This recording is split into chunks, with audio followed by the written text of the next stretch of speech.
In India-China talks, the special representatives talks that are underway in China, where China has hinted on a positive relationship with India.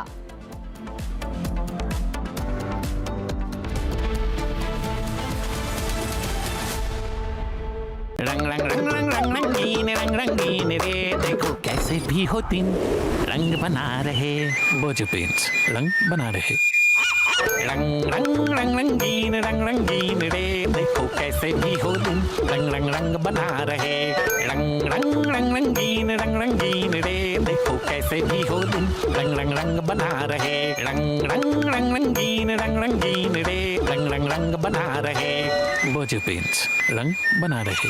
कुछ तो सस्ता लो, सब बढ़िया लो। इसमें क्या खास बात है? थोड़े में ज्यादा स्वाद, यही तो है इसकी खास बात।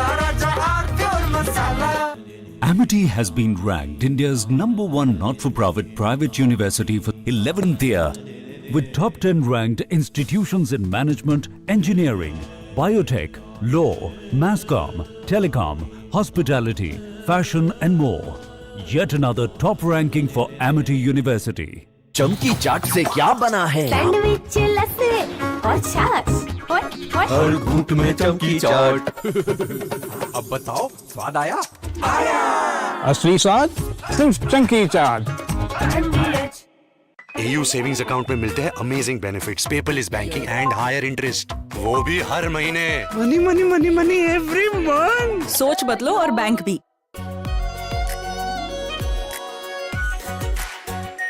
Are pure shahi paneer masala, delicious, healthy everyday. Rani, इस घर में कुछ है जो टूटता नहीं। ये पिलर कभी नहीं टूटेगा।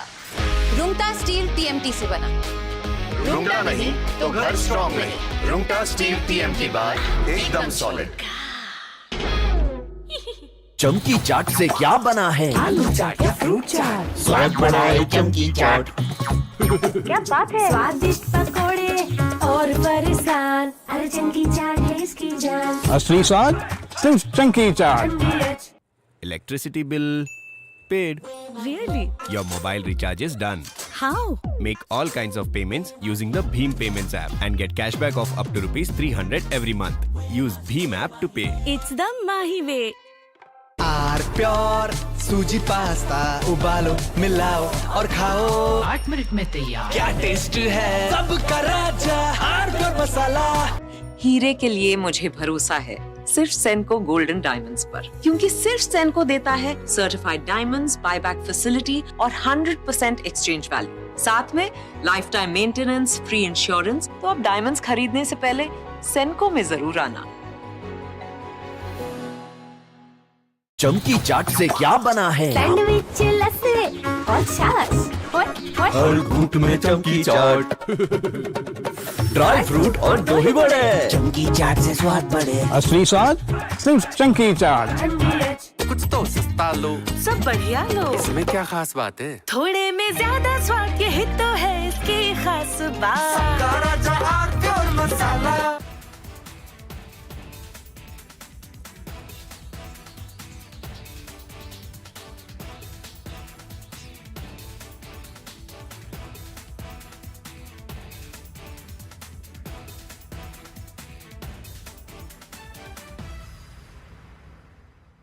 ايش عملتي؟ ما عملتيش شيء يا حبيبتي.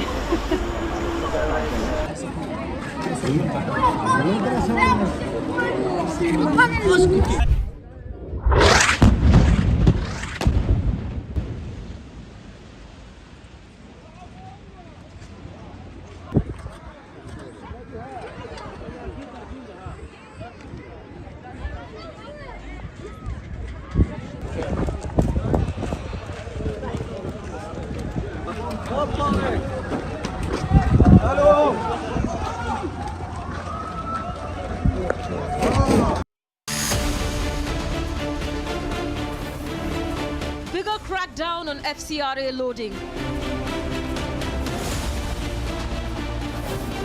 Another dollars for conversion racket. FCRA crackdown from Bastar to Jaipur. Debating tonight at 8 p.m. Presenting by Zoho Business Software, trusted by 15 crore users. Berger Paints, रंग बना रहे. Powered by Century HTF Premium Plus, हरे board का असली boss. Co-powered by SBI General Insurance, चुनिए भरोसा अपनों सा. केसरिया से मन जोगी हुआ रे, दिल झूमे देखो मतवारा हुआ रे. केसरिया से मन जोगी हुआ. हर पल मनाओ केसरी त्योहार. विमल, बोलो जुबान केसरी. चमकी चाट से क्या बना है? सैंडविच लस्सी और छाछ. हर घूंट में चमकी चाट. अब बताओ स्वाद आया? असली स्वाद सिर्फ chunky chaat.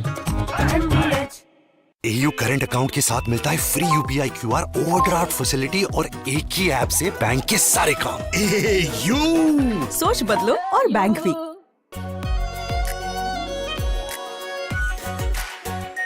Are pure shahi paneer masala, delicious, healthy everyday.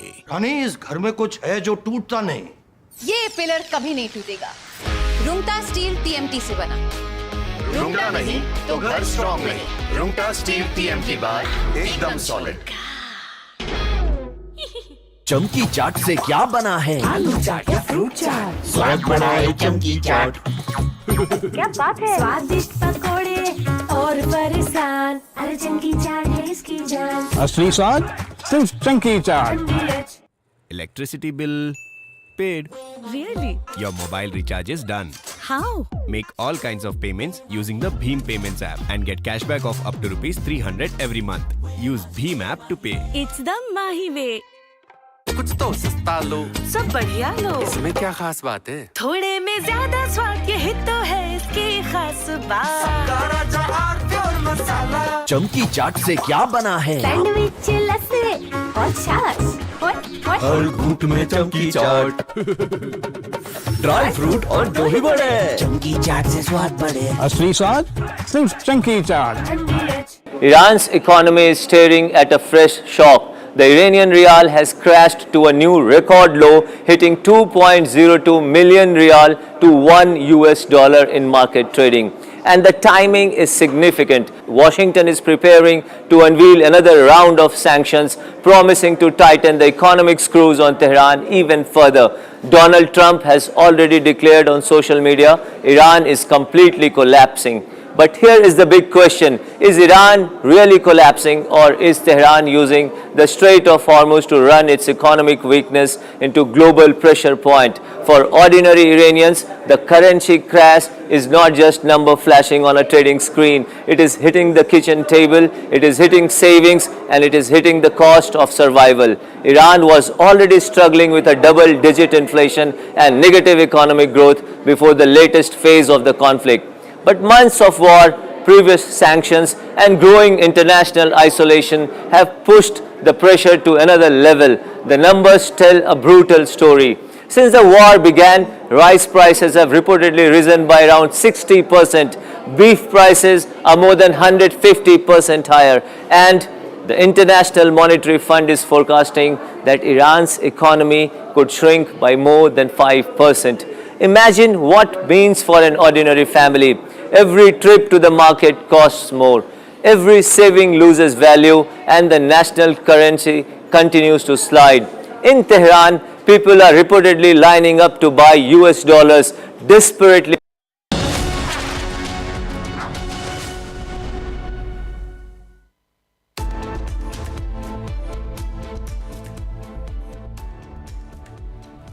Very warm welcome. You're watching the latest edition of Republic Global with me, Rakshita Mishra, and we begin with the latest escalation between the United States and Canada. The trade war is only intensifying. It's Carney versus Trump. Fresh tariff threats now, deepening the tensions between the two neighbors in the North American continent. We also covered the major climate warning. The world's oceans have hit their hottest temperature on record. Scientists say rising ocean heat, driven by human-caused warming and strengthening El Nino, is putting the pressure. Also, viewers, we will be looking into a powerful tornado that tore through the southern France region, injuring dozens and damaging hundreds of homes. All that and much more on Republic Global.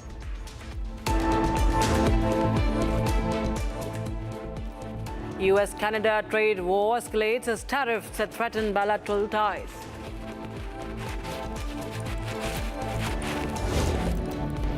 Record ocean heat fueled by El Nino and climate change threatens marine life, intensifying the heat waves.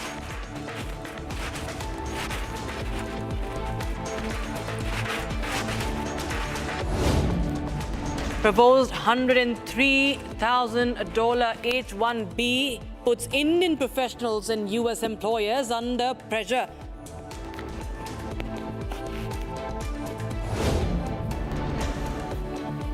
US sanctions target Iran's financial lifelines, putting trading partners on notice.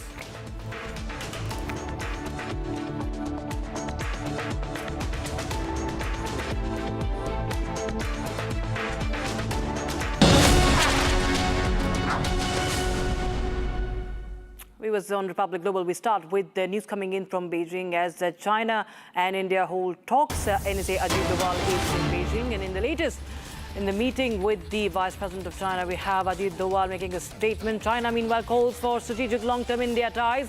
Ajit Doval, the National Security Advisor, has said that India stands to resolve the issues.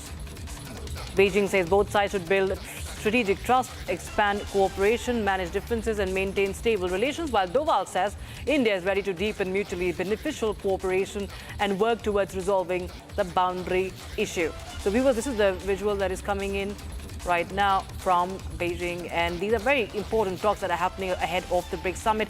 Not to, of course, forget the important meeting between Wang Yi and NSA Ajit Doval that is scheduled to happen during this visit. This important meeting with the Vice President has taken place, and the boundary issues, of course, is at the center of it all. And on to the important stories that we have lined up for you. US-Canada trade ties have hit a fresh breaking point. President Trump of the United States has now escalated the trade war, as usual, threatening more tariffs, and he accuses Canada of ripping off America, warning of 50% tariffs on Canadian cars, trucks, auto parts and steel now from the January next year. Take a look at this report.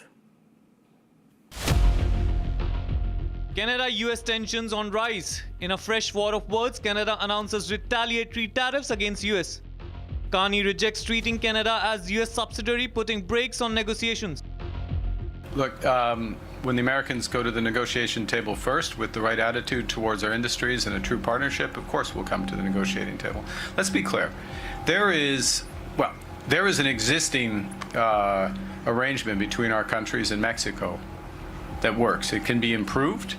There's ways to improve it, and we will work to improve it in ways that are to the benefit of Canadians, but also to the benefit of Americans and the people of Mexico. But an attitude at the negotiation table that Canada is a subsidiary of the United States, that Canadian industry is going to be disadvantaged relative to American industry, that we're going to set up terms so that over time Canadian industry is going to face constant headwinds. That's not something we're going to accept. Carney says US trade deal unfair for Canadian industries. We believed earlier this week that we were moving towards a mutually beneficial agreement. In recent days, the United States proposed new terms that were uneconomic, unfair, and undermined the net benefits for Canada and called into question the reliability of any deal. In short, they asked too much and they offered too little. More fundamentally, the cumulative effect of U.S. demands revealed the limits of their commitment to a true economic partnership. As I said earlier, as a result, last evening I suspended trade negotiations with the United States and directed our negotiators to return. This comes after President Trump issued a fresh warning to Canada. Trump, in a social media post, accused Canada of ripping off USA for years, saying the country imposed ridiculously high tariffs on US farmers and American farm products. Trump further warned, not anymore, announcing that starting Jan 1, 2027, tariffs on Canadian cars, trucks, automotive parts and steel would be increased to 50%, adding that Canada would no longer be treated like a state. Earlier, US-Canada trade talks collapsed, triggering a fresh trade war between the two nations, as Washington slapped 50% tariffs on $20 billion of Canadian goods. And Canadian Prime Minister Mark Carney had hit back at US, imposing dollar-for-dollar retaliation from September 8. However, US Trade Representative blames Canada for the breakdown in talks. Well, I'll just keep that to myself for now. We're preparing options for the president. Again, I think this is a little bit of a tempest in a teapot. The tariffs went into place over the weekend, which we warned about for a long time. They only cover about 5% of Canadian trade and only 0.06% of U.S. overall consumption. So we'll see. I mean, we're just moving forward with our trade policy as intended. The Canadians came to us about 30 days ago, said they want to negotiate. We said okay. Negotiations ended up not working out, so we're just continuing with our trade policy. Washington wanted concessions on steel, autos and dairy. The fallout threatens $880 billion in bilateral trade, as Carney warns that the old US-Canada relationship may never return.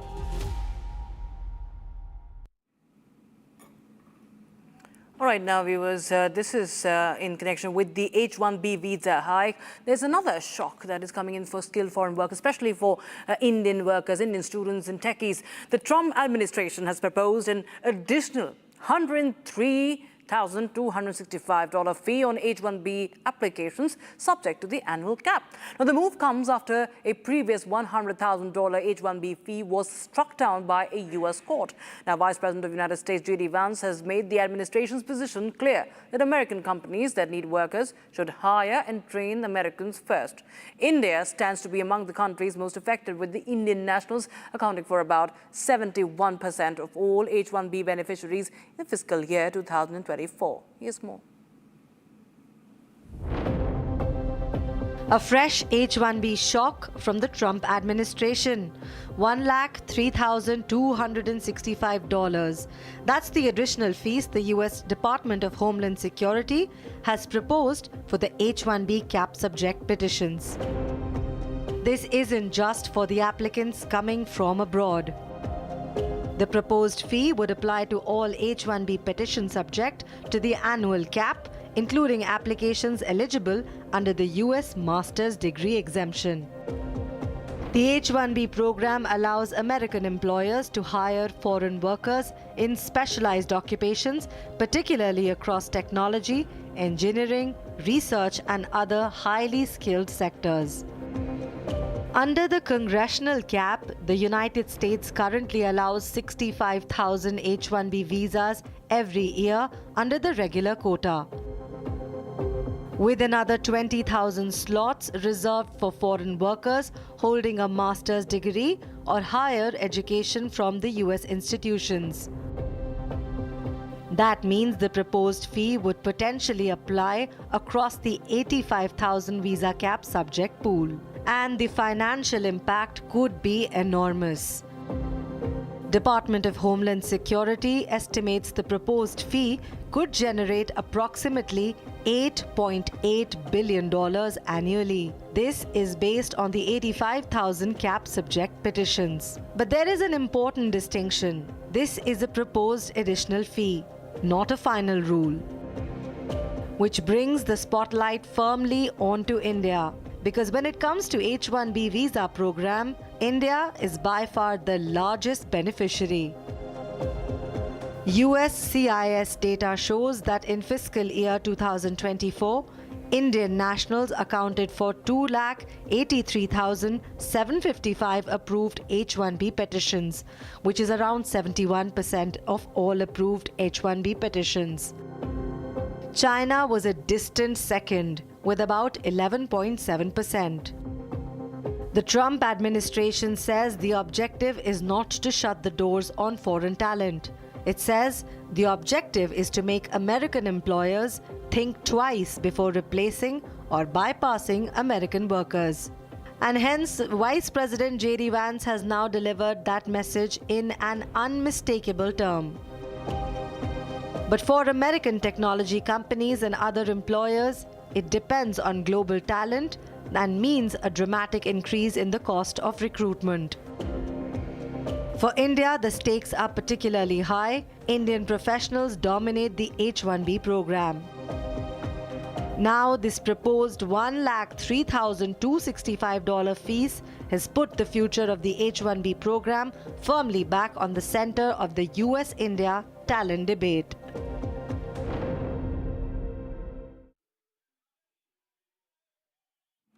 All right, viewers, now the world's oceans have reached their hottest temperature on record, with scientists warning the heat could rise further in the months ahead. Record temperatures are being driven by long-term human-caused warming and is strengthening El Nino, putting marine ecosystems under increasing stress and potentially intensifying the heat waves on land. Experts say that the latest record is another warning of a climate system under strain as global leaders prepare to address the emissions and adaptation at the COP31 in Turkey. The world's oceans have hit their hottest temperature on record, and scientists say the heat is likely to rise further in the months ahead. Ocean temperatures have reached a record 21.1 degrees Celsius, driven by the combination of human-caused warming and a strengthening El Nino. The record ocean temperatures that we see right now are a combination of background level of warming. So the ocean in general has warmed about 0.8 degrees Celsius from human-induced climate change. And then we've got this boost from the El Nino event. The record ocean heat is putting marine life under growing pressure, with warmer waters carrying less oxygen and disrupting vital ecosystems. From dead coral and marine wildlife to vast blooms of sargassum, the effects of warming ocean are already being seen around the world. Corals, as well as most marine organisms, get incredibly stressed when the water environment is too hot for them. It also leads to fish mortality because a warmer ocean carries less nutrients and less oxygen. It changes our circulation, upwelling gets less intense, and we see changes in things like harmful algal blooms that impacts shellfish in particular in a warmer ocean.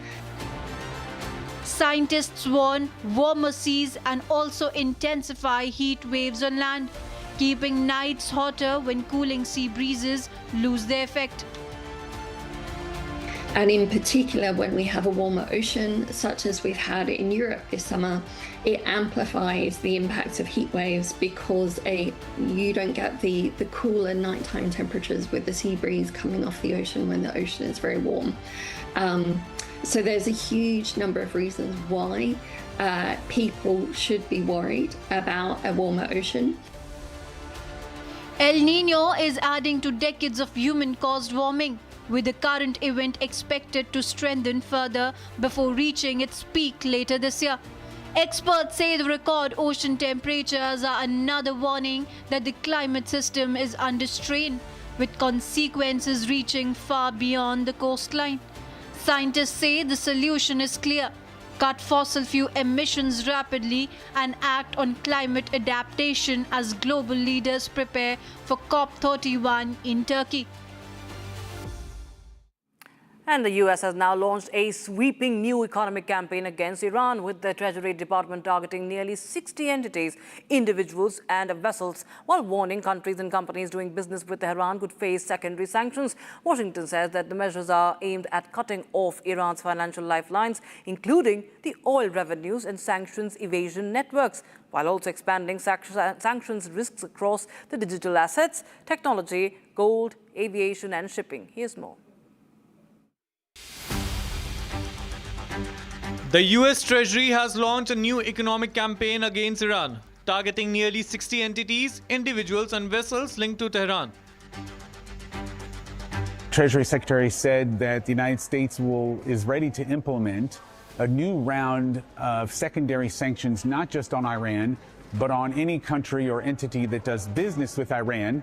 And that could include heavyweights like China, which buys oil from Iran and also interacts with its banking system. So this could set up a high-stakes confrontation with China, right before President Trump is expected to meet China's leader Xi Jinping at the end of next month.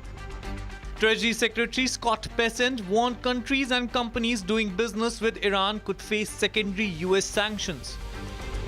We are giving everyone the opportunity to remedy bad behavior. Why would I want to blow up the global financial system? We believe that it is important to level set and give people a cure period, but they should know that that will move very quickly and that we are serious. Secondary sanctions are a very powerful tool. Washington says the measures aim to choke off Iran's financial lifelines, including oil revenues and sanctions evasion networks. The Treasury Secretary talked about economic asphyxiation of the Iranian regime. This comes as negotiations have sputtered and the war has been inconclusive for more than 6 months. Iran has still bottled up the Strait of Hormuz, through which about 20% of the world's oil flows. That's pushed up oil and gas prices here in the United States. And these new economic measures have been promoted as an alternative to military action. The Secretary clearly wants to force other countries to essentially choose sides and decide whether or not to continue to do business with Iran, and if they do, to face American sanctions on banks and on other companies and entities in their territory. 5 sectors face new sanctions risk: digital assets, technology, gold, aviation and shipping. The action also targets networks accused of helping Iran procure nuclear and missile technology and conduct cyber operations. China, Turkey and the UAE are among Iran's biggest trading partners, raising the prospect of a wider economic confrontation. The latest sanctions come as Iran's currency hits a record low, with inflation and the impact of the war worsening economic pressure. Washington says the campaign will intensify until Iran's regime is isolated, while analysts caution whether sanctions can force Tehran to change course. Now, a powerful tornado tore through the village of Versailles in south of France, injuring 39 people and damaging around 300 homes. 2 people are in critical condition while rescue teams continue searching the area. Here's more. A powerful tornado tore through southern France, injuring dozens and damaging homes. The tornado was filmed as it swept through Versailles village near Pomas. Authorities confirmed 39 people were injured, including 2 critically. Around 300 homes were affected by the powerful storm. Rescue teams continued searching the village for possible casualties.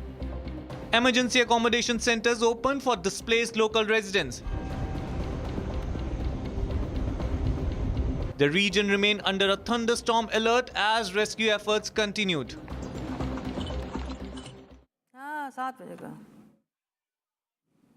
And with that's a wrap on this edition of Republic Global, but don't go anywhere. News and updates continue on the other side. It's time for This Is Exclusive at 7 p.m. as we bring you the case of love jihad in Andhra Pradesh that led to a suicide of an entire family. A shocking report that's coming in from Andhra Pradesh. Stay tuned.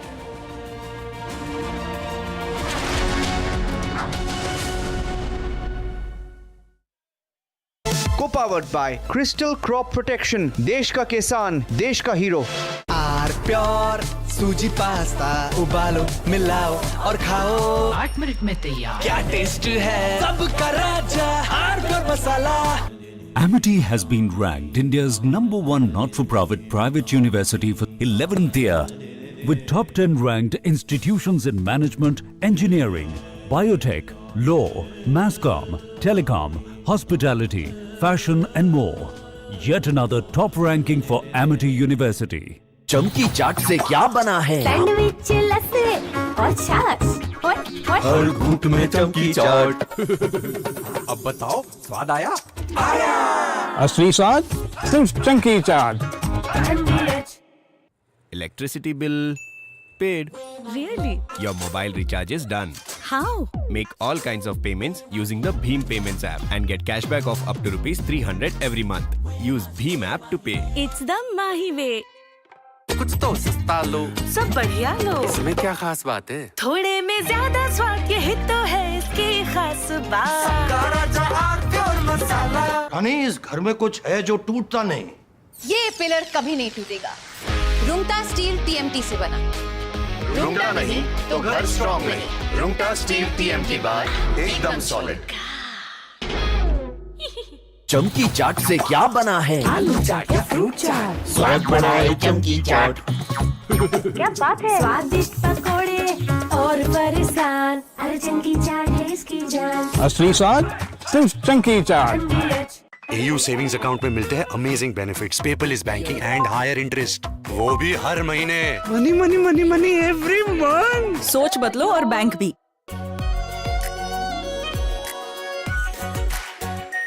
Are pure shahi paneer masala, delicious, healthy everyday. Chunky chaat से क्या बना है? Sandwich, लस्सी और छाछ।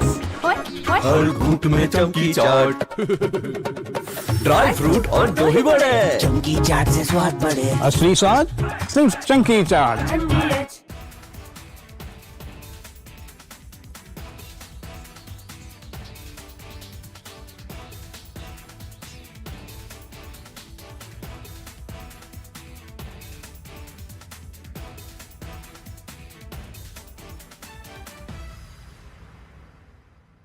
ايش عملتي؟ ما عملتيش شيء يا حبيبتي.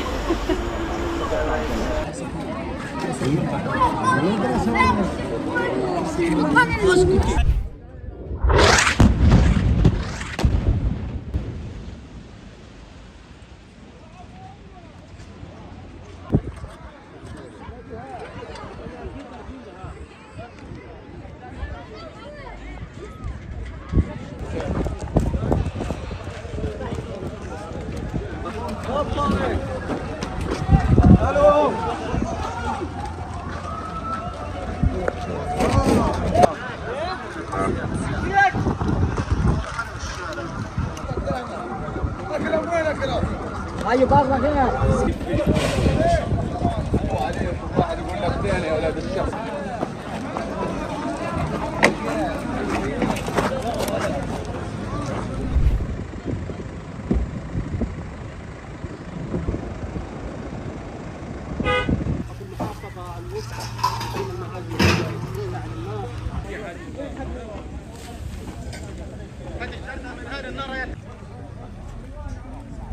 رموا 4 صواريخ، وهذا الدمار كله بسبب الصواريخ هذول. ايش صار في النازحين والخيم؟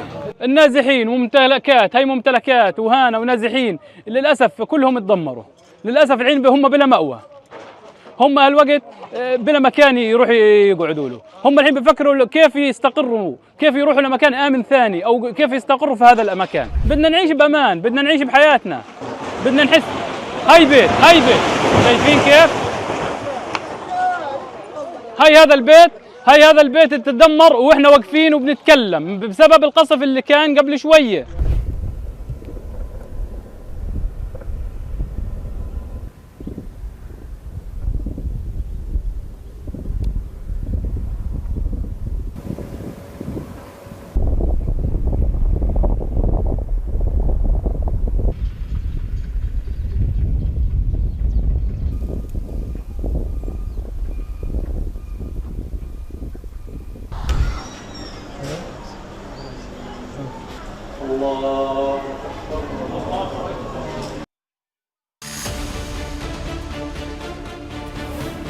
India's war against the Dimagi Naxals.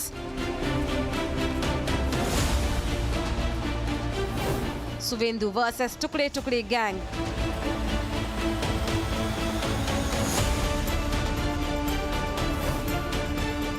Suvendu goes after the Dimagi Naxals. Debating tonight at 9 p.m. Presented by Amity University, ranked amongst the top 3% universities globally. Berger Paints, Rang Bana Rahe. Powered by RP Sanjeev Goenka Group, growing legacies since 1820. Century HTF Premium Plus, Hare Boat Ka Asli Boss. Co-powered by Crystal Crop Protection, Desh Ka Kisan, Desh Ka Hero. केसरिया से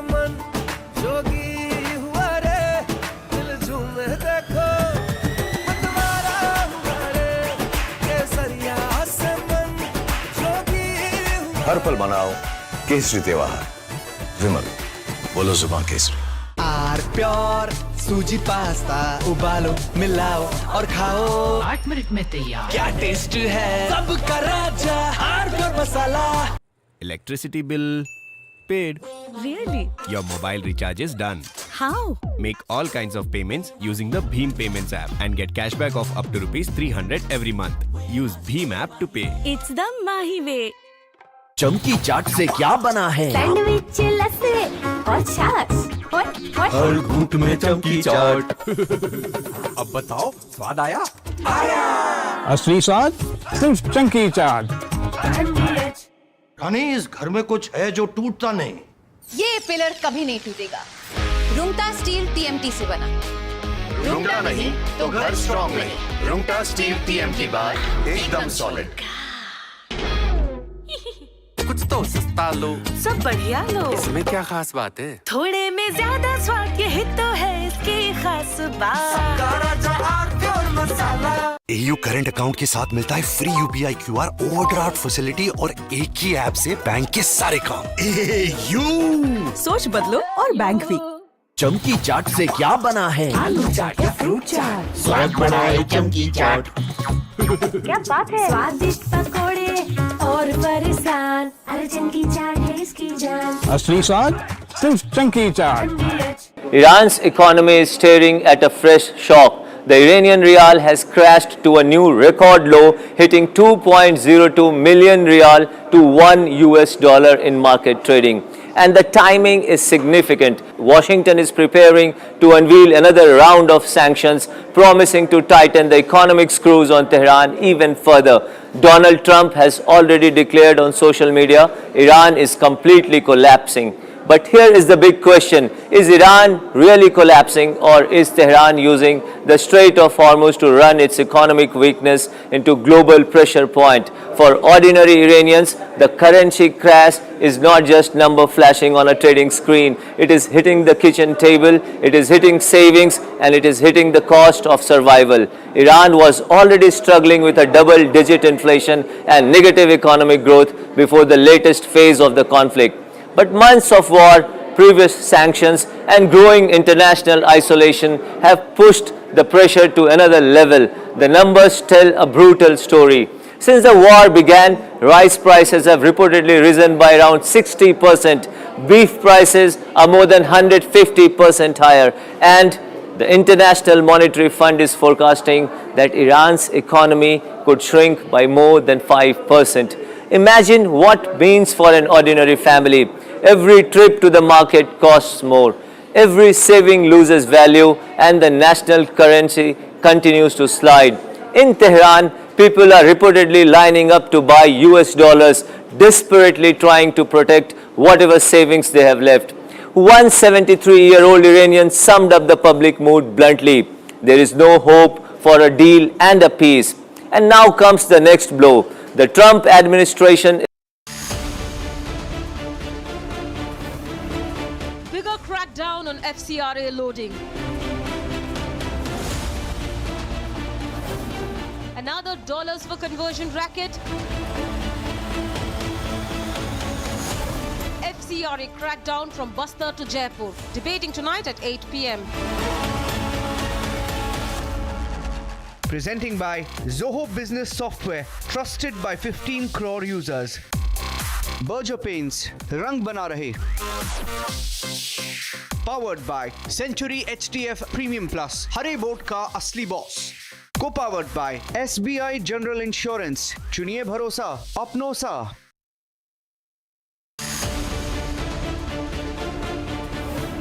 In Telangana, sitting MP's son gets away. In Karnataka, MLA's daughter gets away. Laws different for India's politicians.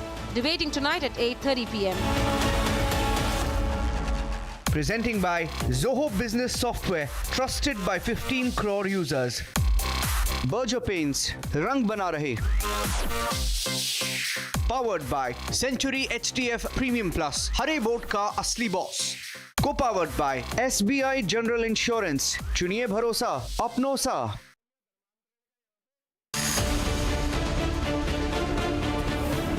India's war against Dimagi Naxals.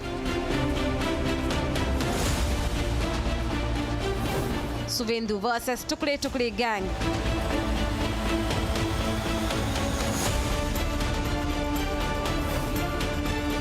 Suvendu goes after Dimagi Naxals. Debating tonight at 9 p.m. Presented by Amity University, ranked amongst the top 3% universities globally. Berger Paints, Rang Bana Rahe. Powered by RP Sanjeev Goenka Group, growing legacies since 1820. Century HTF Premium Plus, हरे board का असली boss.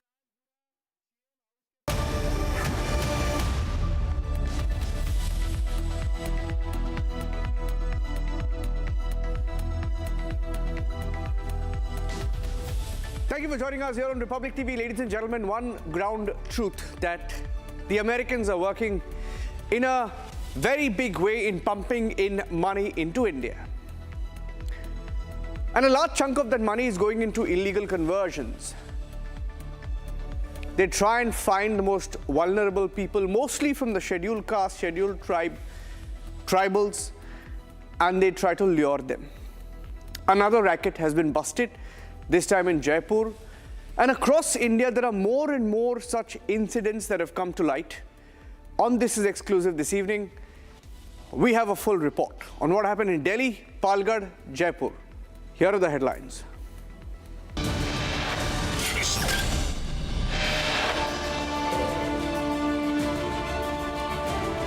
FCRA crackdown in Jaipur, a raid in Delhi,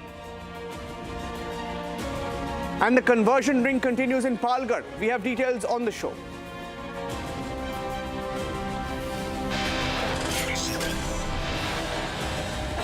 Rampant conversion in different parts of the country. Enforcement Directorate begins investigating another missionary linked to America which sent in money to Indian pastors who did not have FCRA clearance.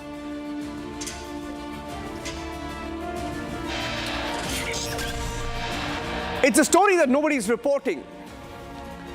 Saujanya and her family commit suicide in what is being alleged is a case of love jihad, but nobody is asking questions on why the police is not calling it love jihad.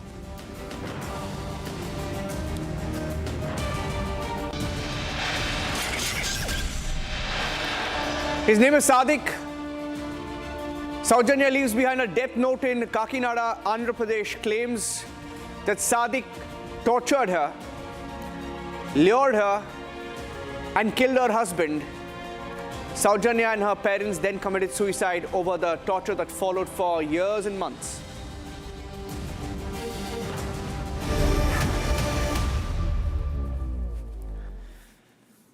Ladies and gentlemen, first up on top of the show at 7 p.m. on This Is Exclusive, getting pictures from 3 different parts of the country where conversion racket has come into focus. In Delhi, during an alleged conversion, now that's what the activists claim, that there was alleged conversion in Delhi and then they raided. Now they've even shot videos. They claim that they've been able to try and rescue a couple of people from that conversion. Now that's what they claim. These are claims once again. Complaint has been filed, not converted into FIR yet in the national capital. For some reason, the Delhi police has not converted that into an FIR. In Jaipur, the Enforcement Directorate has filed a case and has begun investigating a pastor linked to an American who sent in money upwards of 3 crore. And they claim that was used for conversion of ST, that is Scheduled Tribe Valmiki, Scheduled Caste Valmiki, Scheduled Tribe Bhil community. That is in Jaipur. That's an FCRA violation. Exactly what happened in the case of Timothy Initiative. And in Palghar, Maharashtra, women once again caught during a proselytization drive. Now, this is happening on a large scale across the country. And it's not isolated. It's happening. And it continues to happen in different parts of the country. Now, let me show you first up what happened in Delhi. In Delhi, we have videos of activists barging into what they claim is conversion, alleged conversion. I have the video. I'd like to play the raw video, and then we have one of the activists joining us live. First up, here's what happened. I'd like to play the video, please.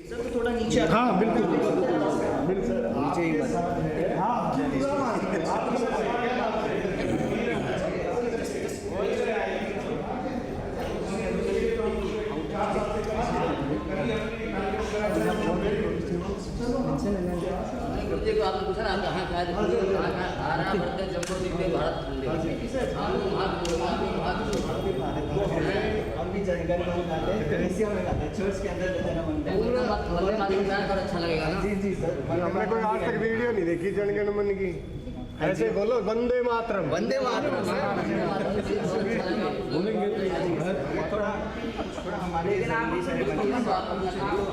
अगर आप बुरा ना माने तो हम भी रहते हैं इस सेरेमनी। हाँ आप भी रहिए, आपको भी रहना है तो आप रहिए, एकदम बिल्कुल कोई बस शांति से करेंगे। होगा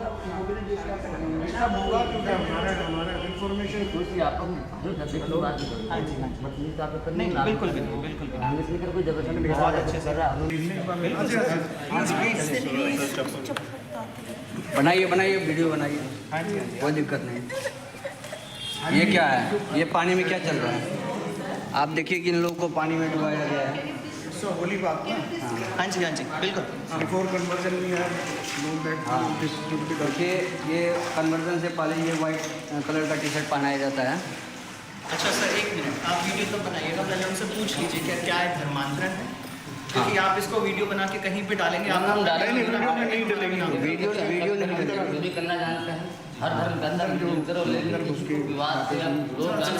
सर एक मिनट रुकिएगा आप, सर एक मिनट रुकिए कि आप कहाँ से आए पहले। This is another video that came in from Palghar, ladies and gentlemen, where the police had to intervene when activists claimed that women here were distributing Bible. Now, Palghar is also the place where sadhus were lynched. A lot of allegations were made, investigations that continued of the role of some groups that were trying to instigate tribals there. Now, Palghar is a very sensitive area, and this is the video that came in from Palghar. I'll playing that out with the full audio. ये 26वां पुस्तक मेरे हाथ में है। देखिए ना, इसमें सब यीशु का सब दिया है। आप सब प्रार्थना पढ़ो, हम ऐसा मतलब ऐसा कुछ गलत बात नहीं बोले, जो हमारे पास मिला हुई इसी पे बात कर रहे हैं। जबरदस्ती तो नहीं दिए, जरूर ले लो, जरूर मान लो। जबरदस्ती दिए, हमारे गांव में ऐसा कोई यीशु को मानने वाला नहीं है। आपने हर घर में जाके दिया है, इसको पढ़ो, हमारे साथ जुड़ो, आपका भला करेंगे। ये तो बोल रहे क्या, हर घर में जाके बोले ना। हर घर में नहीं तो 25 लोगों को दिया आपने, कितने? ये 26वां पुस्तक मेरे हाथ में है। माफी मैं नहीं माफी करने वाला आपको एक ही करना है। हमारे तहसीलदार जो है उनके पास हम ये सब देंगे, उसके बाद हमारे पुलिस वाले उनको आप सब डाटा अभी दे दो। आप इधर क्यों आए थे, ये क्यों कर रहे हैं, हमारे गरीब जनता को ऐसे क्यों अलग हाँ, लेकिन इस एरिया में तो मत करो ना, अपने एरिया में करो ना, आपके रिश्तेदार हैं उनके साथ जुड़ो ना। आप हमारे Okay, I want to go across first to the complainant. Then in the case of Delhi, before I go across to Atul, now this is Sohan Giri. Sohan Giri is from the Rashtrahit Sarvopari Sangathan. ये क्या हुआ था यहाँ पे सोहन जी, जब आप गए थे यहाँ पे? यहाँ पे जब हम गए तो हमने देखा जो प्रोसेस है उसका लास्ट, जो ये एक स्विमिंग पूल बनाया हुआ था जिसमें कि उनको वाइट टी शर्ट्स में जो लोग थे, जैसा कि हमें इंफॉर्मेशन मिली थी कि ये एक कैपिटल बाइबल चर्च है जहां से कुछ लोग वाइट टी शर्ट्स में होंगे और वो यहाँ पे धर्मांतरण उनका होने वाला है। और जब हम वहां पे एंटर करा तो वही सारा प्रोसेस चल रहा था। और ये हमें देख के बड़ा मतलब दिल्ली में मुख्यमंत्री आवास और गवर्नर हाउस से मुश्किल चंद कदमों पे इस तरह की गतिविधि होना भारत के लिए नहीं, एक तरह से बहुत निंदनीय है। और आप देखेंगे कि किस तरीके से हम जब वहां पे गए तो इस सारे प्रोसेस को हमने जब रोका तो उन्होंने बोला ये जो भी चीजें हो रही हैं ये इनकी मर्जी से हो रही है, किसी तरह का कोई दबाव नहीं है। यानी कि उनका कहना था कि ये जो प्रोसेस वो कर रहे हैं वहां पे वो सही है, क्योंकि they are ready to move to another dharma और religion, you can say religion, Christianity. Songiri ji, आपको कैसे पता है कि ये फोर्स्ड कन्वर्जन है या इलीगल कन्वर्जन है?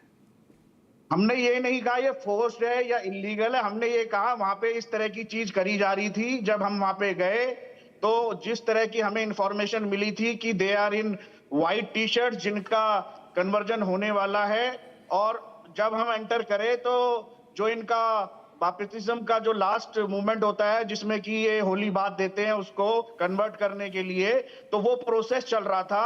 और जब हमारी बात जो वहां पे जिनका नाम के साथ हमारे पास फोटोग्राफ्स भी था, जिनमें पुनीत नारंगी, दिवांशु संधू जी, डॉक्टर पीटर जॉन नालाकर, इनके द्वारा इन लोगों को यहाँ लेके आया गया और इसकी भी इंफॉर्मेशन हमारे पास थी। तो उन्होंने यही बोला कि ये किसी तरीके से फोर्सफुली नहीं हो रहा, ये अपनी मर्जी से यहाँ पे अपना रिलीजन को चेंज करने, धर्म को चेंज करके रिलीजन में जाना चाह रहे हैं।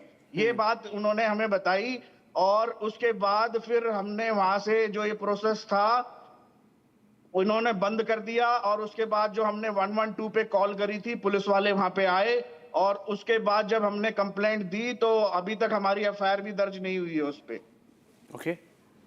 ओके, तो मेरा कोलीग भी है यहाँ पे, मैं हमारे रिपोर्टर अतुल, हमारे सीनियर रिपोर्टर है। Atul, what are the police saying about it, because there is a complaint copy, there is no FIR, right now they Complaint was registered with civil line police station, and while I was speaking to the SHO, initially he did not respond. But yes, I have sources at the police station. They revealed me that they are taking the legal opinion, and this particular conversion matter took place on 22nd of August, and they received the complaint. The complaint was sent to the legal branch, and they are working on it. As of now, what I'm getting from the sources is that they have not lodged any FIR.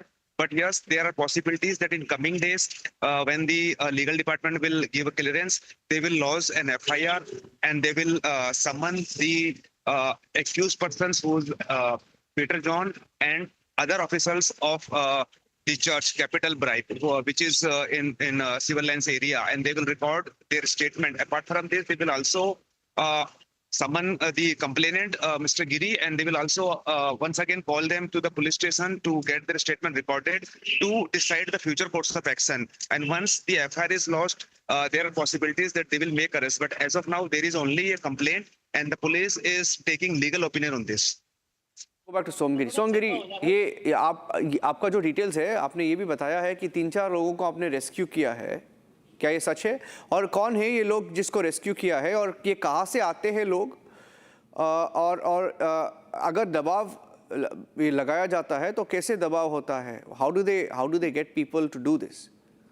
देखिए, ये जो जिस तरीके से हमें पता चला है, ये एक इकोसिस्टम है जो हमारे देश में धर्मांतरण के लिए कार्य कर रहा है और फौरन से इस पे बहुत बड़ी फंडिंग भी है। जो अभी FCAR कानून सरकार द्वारा लाया जा रहा है, जिसको कि विपक्ष द्वारा नहीं लाने दिया गया इस संसद सेशन में। हमारे देश का दुर्भाग्य है कि ये जो पिछली सरकारें थी, इन्होंने कानून को इस तरीके से बनाया कि इस तरह के अपराध करने वाले, जो कि खुलेआम भारत की जो राजधानी है दिल्ली, मुख्यमंत्री आवास और गवर्नर के आवास के मुश्किल से चंद कदमों में इस तरह की क्रियाएं होती हैं, और उसके बाद आप देखेंगे वीडियो में वो कहते नहीं जी ये तो अपनी रजामंदी से। तो ऐसा करने की आवश्यकता ही क्यों है? चाहे रजामंदी से हो, चाहे जबरदस्ती हो, इस तरह का धर्मांतरण आज की वास्तु स्थिति में गलत है और हमारा देश इस चीज को अलाउ नहीं करता किसी भी तरीके से। और ये जो 3 लोग हैं, इनके बारे में हमें ये भी इंफॉर्मेशन मिली कि हरियाणा में भी और पूरे भारत में भी ये इस तरह की गतिविधियों में लिप्त हैं। हम सरकार से आपके चैनल के माध्यम से ये मांग करते हैं कि इनके अकाउंट छाने जाए, इनकी डिटेल निकाली जाए और इनके ऊपर अगर इस तरह का कोई मामला निकल के आता है तो तुरंत इनको जेल भेजा जाए। मेरा आपके चैनल के माध्यम से सरकार से ये एक गुजारिश है। Okay, Somgiri and Atul, thank you for joining us.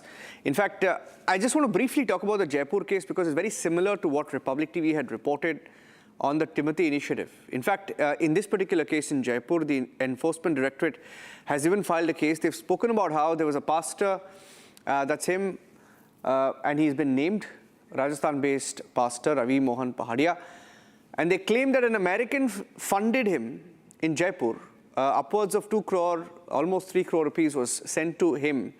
And all of this went towards conversion of people from the scheduled caste, scheduled tribe communities, which is the standard operating procedure of some of these American groups. They target tribals, like they did in the case of Timothy Initiative in Bastar, Chhattisgarh, in Damtari, Chhattisgarh, similarly now in the case of this Jaipur pastor. Keeping a close track on the story, ladies and gentlemen, this is exactly why you need the FCRA bill. And in the case of this particular pastor, money was received without any FCRA approvals. So that's how they function. That's why they want the FCRA bill to be stopped. On to a story now from Andhra Pradesh, an extremely distressing story. And at the heart of the story is this girl called Saujanya. Saujanya was married happily with a child, a son, and husband. And she became friends with this person called Sadiq. And she's written a letter. I'd like to show the letter that she wrote. Now, it is a story that is not being reported at all. Very, very underreported story. I'd like to play the details of what Saujanya's last note said. Now, Saujanya said in her last note that this man called Sadiq started blackmailing her using private matters. Now, she had become friends with Sadiq over a period of time, and Sadiq would then use that friendship to get closer to her, and then he would start blackmailing her, beat her up often when she raised any resistance. Now, she writes in her note that Sadiq had wanted her properties. Basically, Sadiq tried to lure her, convert her, move her away from her family, and take over the properties. Now, that was his plan. And she even says, Sadiq went to such an extent in his note, in her death note. Saujanya says, Sadiq killed her husband. Sadiq told her that he got a chemical, one of the most lethal chemical poisons from Canada, and killed her husband. So here is a case of Sadiq befriends Saujanya and then tries to get closer to her and then starts manipulating her, starts following her, starts harassing her, torturing her. And then he even joined her son's school. There are more graphics. Let me just put that out. There is also a part where she talks about how he joined her son's school as a rifle coach so that he can then keep an eye on her son. And that just went on, and he continued to harass not just her, but her son, and she kept blackmailing her that she would even kill her son if required. Now, this was the level to which the story went, and now Saujanya and her father and mother have committed suicide because they could not take it any longer. Her husband died, her husband was poisoned. She tried saving her husband, took him to the hospital in Hyderabad. She claims in the note that he followed her there as well. Sadiq goes to Hyderabad and husband dies. And once the husband is dead, he completely takes over her life. And unable to bear the torture, the entire family has committed suicide. They jumped off a bridge. And that's the story that we have so far. There were some protests that were conducted in parts of Andhra Pradesh. We'll get you those pictures, but Aishwarya is joining us with the details. Aishwarya, if you can take us through the pictures of what we know, details of what we know about Sadiq and this case, and what are the police saying about it?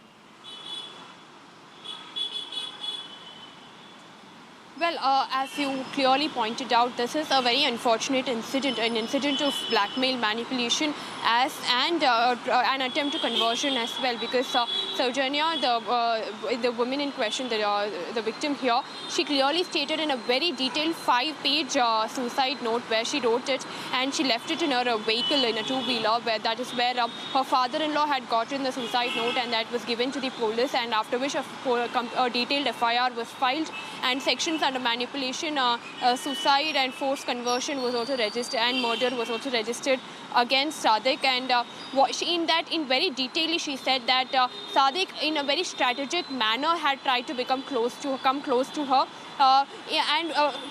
in order to actually befriend Saujanya, he chose to befriend his son, his son Riyansh first, and that is how he through Riyansh he got to know the entire family details, their family situation, and the marital conflicts also that had erupted between Saujanya and her husband, and through this he tried to give shoulder to Saujanya and befriend Saujanya as well through her son. And she clearly also mentioned that he joined her son's school also in order to befriend Saujanya and become close to her, and through her son only he tried to strategically become close to her, convert her, and even change their entire property into his name, and this was all done. And when she couldn't take it anymore, the physical and the mental abuse that he was making her undergo, she confessed it to her husband, and her tried to confront Sadiq, and that is when he actually poisoned him and he killed him as well. And as soon as her husband died, this entire incident escalated to a level that even she could not take it, and that is the reason the entire family, the parents of Saujanya and along with her son, all of them tried to commit suicide by jumping into the Godavari River in Rajahmundry on August 16th in early between 10:30 to 11:30 is what we are learning. However, fortunately or unfortunately, the son survived, and through their son only the police inquired about all the details, and after which they have constituted almost 6 SIT teams to trace this particular Sadiq, and he was found in Meerut, and after which they had produced him in the court in Meerut, and through a transit bail they had brought him to Kakinada yesterday, and now they have produced him in the Kakinada court as well, in the magistrate, and now police have said that they have also applied for custody. The police. Aishwarya, just 1 second, because I'm getting in a video, and I want to show the video full frame to our viewers, because that's a big march that you're seeing on the screen. Those are videos that came in from Kakinada, where Hindu groups launched, they marched asking for action against Sadiq Khan. Sadiq Khan has been sent to 14 days of custody, but Hindu groups feel that for some reason the love jihad angle is being suppressed by the police, because another letter by the Nukkuraju is the father of Saujanya, and he claims that the idea was to convert his daughter to Islam. She was given Islamic literature, etc. This is a very, very sensational case which is being suppressed for some reason. And in Andhra Pradesh, conversion is rampant, ladies and gentlemen. It's been a long-standing problem. And look at that. Those are Hindu groups that marched asking for punishment for Sadiq Khan, for justice to prevail. And I hope that the state government, it's an NDA government there, and the police act on it. 3 members of a family committing suicide. It's a shocker. That's it on this edition of This Is Exclusive, ladies and gentlemen. We're taking a break. Prime time coming up next, 7:30 p.m. Thanks for watching.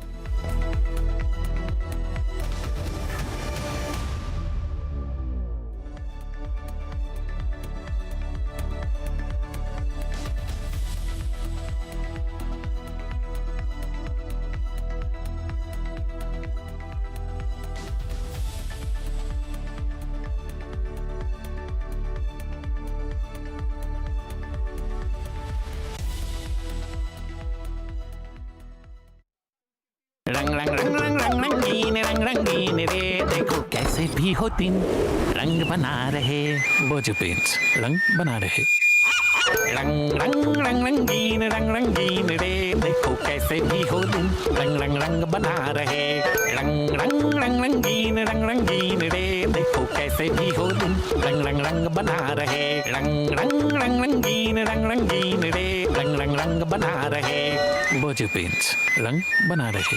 Co-powered by Century HTF Premium Plus, हरे board का असली boss.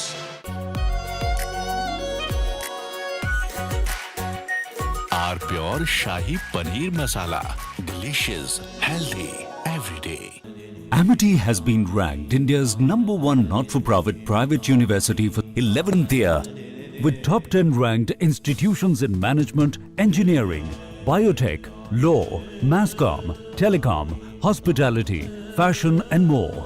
Yet another top ranking for Amity University. चमकी चाट से क्या बना है? Sandwich लस्सी और छाछ हर घूंट में चमकी चाट, ड्राई फ्रूट और दही बड़े। चमकी चाट से स्वाद बढ़े। असली स्वाद सिर्फ चंकी चाट। पापा सॉरी यार, गलती हो गई है। ये चोट खर्चा वर्चा। अरे लास्ट बॉल पे छक्का भी तुम्हारा। छक्का? सब कैशलेस हो गया है। हाँ। ला भाई मेरा बैट। वो अभी तो ठीक हुआ तू। चार्ज हुआ यार। बैट किसका है? टाटा AIG है तो भरोसा है। आर प्योर सूजी पास्ता उबालो मिलाओ और खाओ 8 मिनट में तैयार। क्या टेस्ट है सबका राजा R pure masala.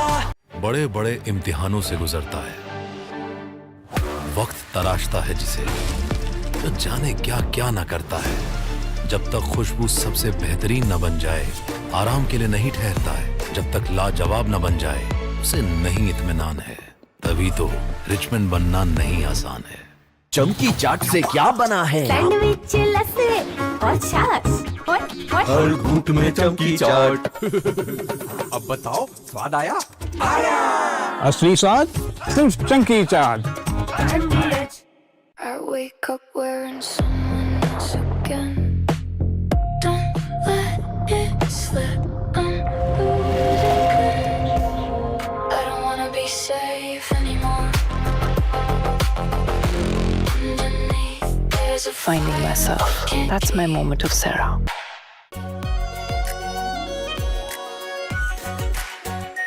Are pure shahi paneer masala, delicious, healthy every day. Best हरा बोर्ड दिखाना।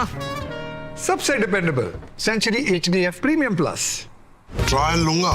श्योर। वाटर रेजिस्टेंट है, स्ट्रॉन्ग है, high density wood fibre structure, advance German adhesive bonding, solid defence. Trial में पास। सेंचुरी के 40 सालों का भरोसा, हरे बोर्ड का असली boss. Century HDF premium plus.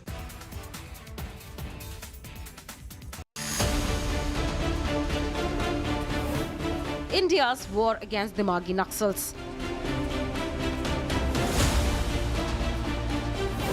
Suvendu versus Tukde Tukde gang.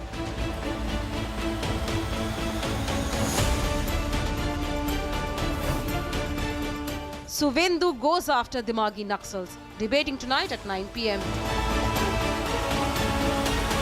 Presented by Amity University, ranked amongst the top 3% universities globally.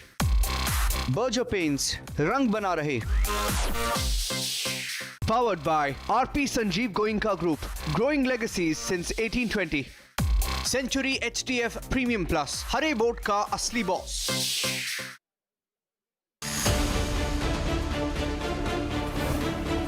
Bigger crackdown on FCRA loading. Another dollars for conversion racket. FCRA crackdown from Bastar to Jaipur. Debating tonight at 8 p.m. Presenting by Zoho Business Software, trusted by 15 crore users. Berger Paints, Rang Bana Rahe. Powered by Century HDF Premium Plus, Hare Boat Ka Asli Boss. Co-powered by SBI General Insurance, Chuniye Bharosa, Apno Sa.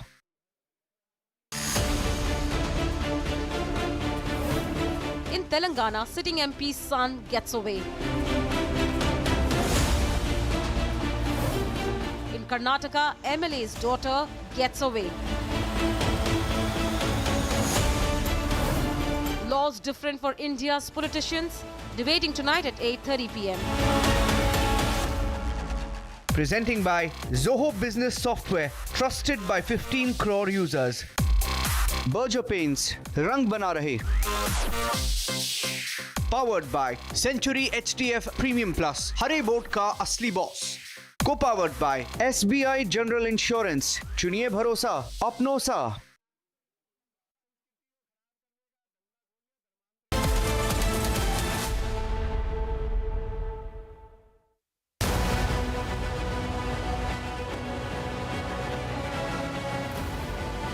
Supreme Court rejects rapist Tarun Tejpal's plea seeking exemption from surrender. Directs Tejpal to surrender within 2 weeks.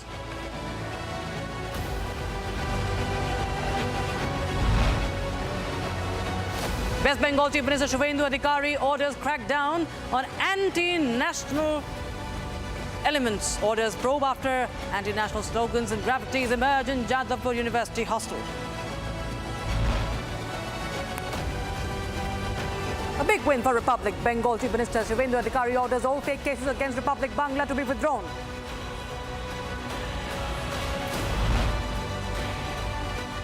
Video emerges of Karnataka BJP MLA's daughter slapping the police official. BJP MLA Suresh Gowda now says sorry. Sirsa Dera Chief Gurmeet Ram Rahim serving 2 separate 10-year sentences in the Dera Satya Sauda rape cases, granted 21 days of furlough.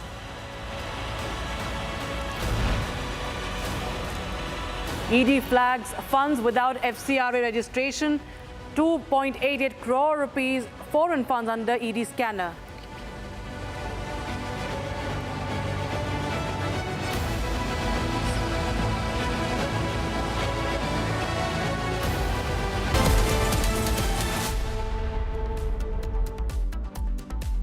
Very warm welcome. You're watching Super Prime Time with me, Rakta Mishra, and we start with the story coming in, viewers, from Sirsa, where after 17 releases, 17 times he's been out of jail. He's a rape convict, and he happens to be the Dera Satya Sauda chief. We're talking about Gurmeet Ram Rahim Singh. He's out on furlough yet again. He's been multiple times out on parole as well. The convicted rapist serving a 20-year sentence for raping 2 women disciples has been granted another 21-day temporary release. This is Ram Rahim's 17th temporary release since he was jailed in 2017. And what makes this release significant is that, unlike several earlier outings at Barnawa in Uttar Pradesh, he is once again being allowed to stay at the Sirsa headquarters. Here's a report. Rape convict Gurmeet Ram Rahim is once again walking out of the prison, this time on a 21-day furlough.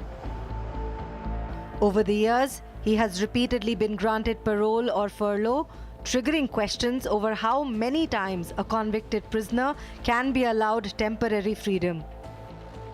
देखिए, payroll और फरलो का जो सवाल हर बार आता है, मेरे सामने आता है, तो मैं ये कहूँगा कि ये सवाल मेरी बजाय बेहतर होगा कि ये सरकारी तंत्र से, सरकारी सिस्टम से किया जाए। मीडिया पूछे जा कर के, सूबे के मुखिया से पूछे, उस सरकारी सिस्टम से पूछे जिसके मुंह पर हर बार तमाचा मारा जाता है गुरमीत राम रहीम द्वारा, जो एक आदतन अपराधी मैं कहूँगा, जिसने जो रेप के मामलों में, जिसके खिलाफ मर्डर के जो मामले अभी सुप्रीम कोर्ट में विचाराधीन हैं, और जो साधुओं को नपुंसक बनाए जाने का मामला सीबीआई की अदालत में विचाराधीन है, अगर ऐसा व्यक्ति भी जो है वो बार बार पैरोल और फरलो का हकदार है, जो कि हैबिचुअल ऑफेंडर है, जिसने कई ऑफेंस किए हैं, तो ये कहीं ना कहीं हमारे सिस्टम के लिए बड़ा मजाक है और शर्म की बात है।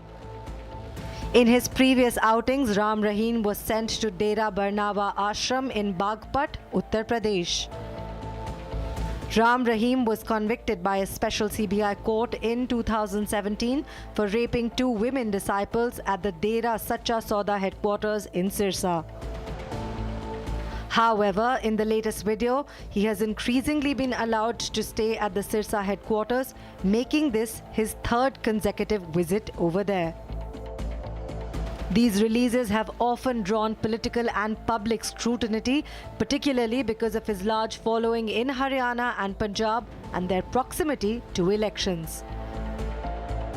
The latest furlough has once again put the spotlight on the parole for high-profile prisoners. Ram Rahim is also serving a life sentence in murder case of former Dera manager Ranjit Singh. He was additionally convicted in the murder of journalist Ram Chandra Chhatrapati. Supreme Court has rejected Tarun Tejpal's plea seeking exemption from surrender in the 2013 rape case. Now, Tejpal was acquitted by the trial court earlier, but the Bombay High Court overturned that verdict and sentenced him to 10 years in prison. In fact, there is also a push for more stringent punishment for him. The Supreme Court, meanwhile, has given him 2 weeks to surrender, with his appeal set to be listed on the 22nd of September. The Supreme Court has rejected Tarun Tejpal's plea seeking exemption from surrender. The former Tehelka editor has been directed to surrender within 2 weeks. Tejpal had approached the Supreme Court against the Bombay High Court judgment, convicting him and sentencing him to a 10 years rigorous imprisonment in the 2013 rape case. Appearing for Tejpal, former Congress leader and advocate Kapil Sibbal argued that there was no point sending him to prison before his appeal was heard. The Supreme Court has rejected former Tehelka editor Tarun Tejpal's plea seeking exemption from surrender in the 2013 sexual assault case. The court has directed Tejpal to surrender within 2 weeks. This comes after the Bombay High Court overturned his acquittal and convicted him, sentencing him to 10 years in prison.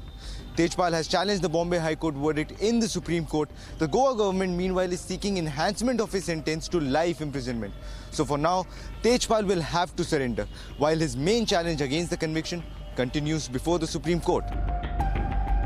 Sibbal argued that there is no misconduct on part of Tejpal that has been reported, even going on to say that Tejpal and the victim have moved on. The court, however, said it would consider the nature of the offence and the period of sentence. Tejpal has now been given 2 weeks to surrender and file his surrender certificate. The court said his appeal will be listed on September 22 if the certificate is filed by then. Meanwhile, the Goa government is also challenging the 10-year sentence, calling it grossly disproportionate and seeking the maximum punishment. Meanwhile, daughter of BJP MLA from Karnataka, B. Suresh Gowda, is facing an FIR now after a clash with PSI Savita Patil at a temple in Karnataka. Now, his daughter, of course, now is... this video is causing a public outrage, and this incident followed over an argument over delayed darshan with a complaint alleging abuse, assault and obstruction of duty. CCTV footage captures the confrontation. Counter-complaint has been also filed by Aishwarya, the daughter of the MLA. Now, this, of course, raises the question whether the VIP privilege takes precedence over rules and protocol. An FIR has been registered against the BJP MLA B. Suresh Gowda's daughter, Aishwarya, over a clash with a police officer at a temple in Srirangapatna, Karnataka. The incident took place around 8:15 p.m. on August 12 during Bhima Amavasya celebrations when PSI Savita B. Patil was deployed for security duty. According to the complainant, Aishwarya allegedly abused and slapped the PSI, assaulted her, obstructed her duty, and issued threats following an argument over a delay in allowing darshan. CCTV footage shows Aishwarya and the PSI arguing before Aishwarya appears to slap the officer, who then strikes back. Others intervene to separate them.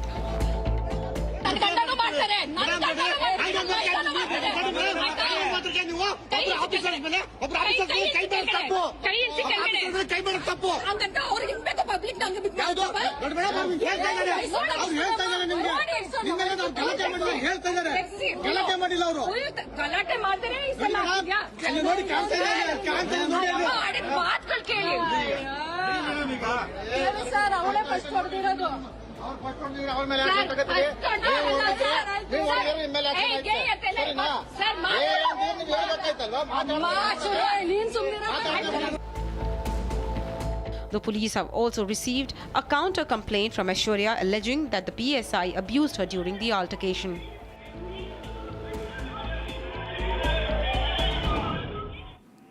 Now, a fresh political storm is brewing at Jadavpur University of Kolkata. Now, West Bengal Chief Minister Shubhendu Adhikari has ordered a probe on what he calls the objectionable and anti-national graffiti inside the university hostel.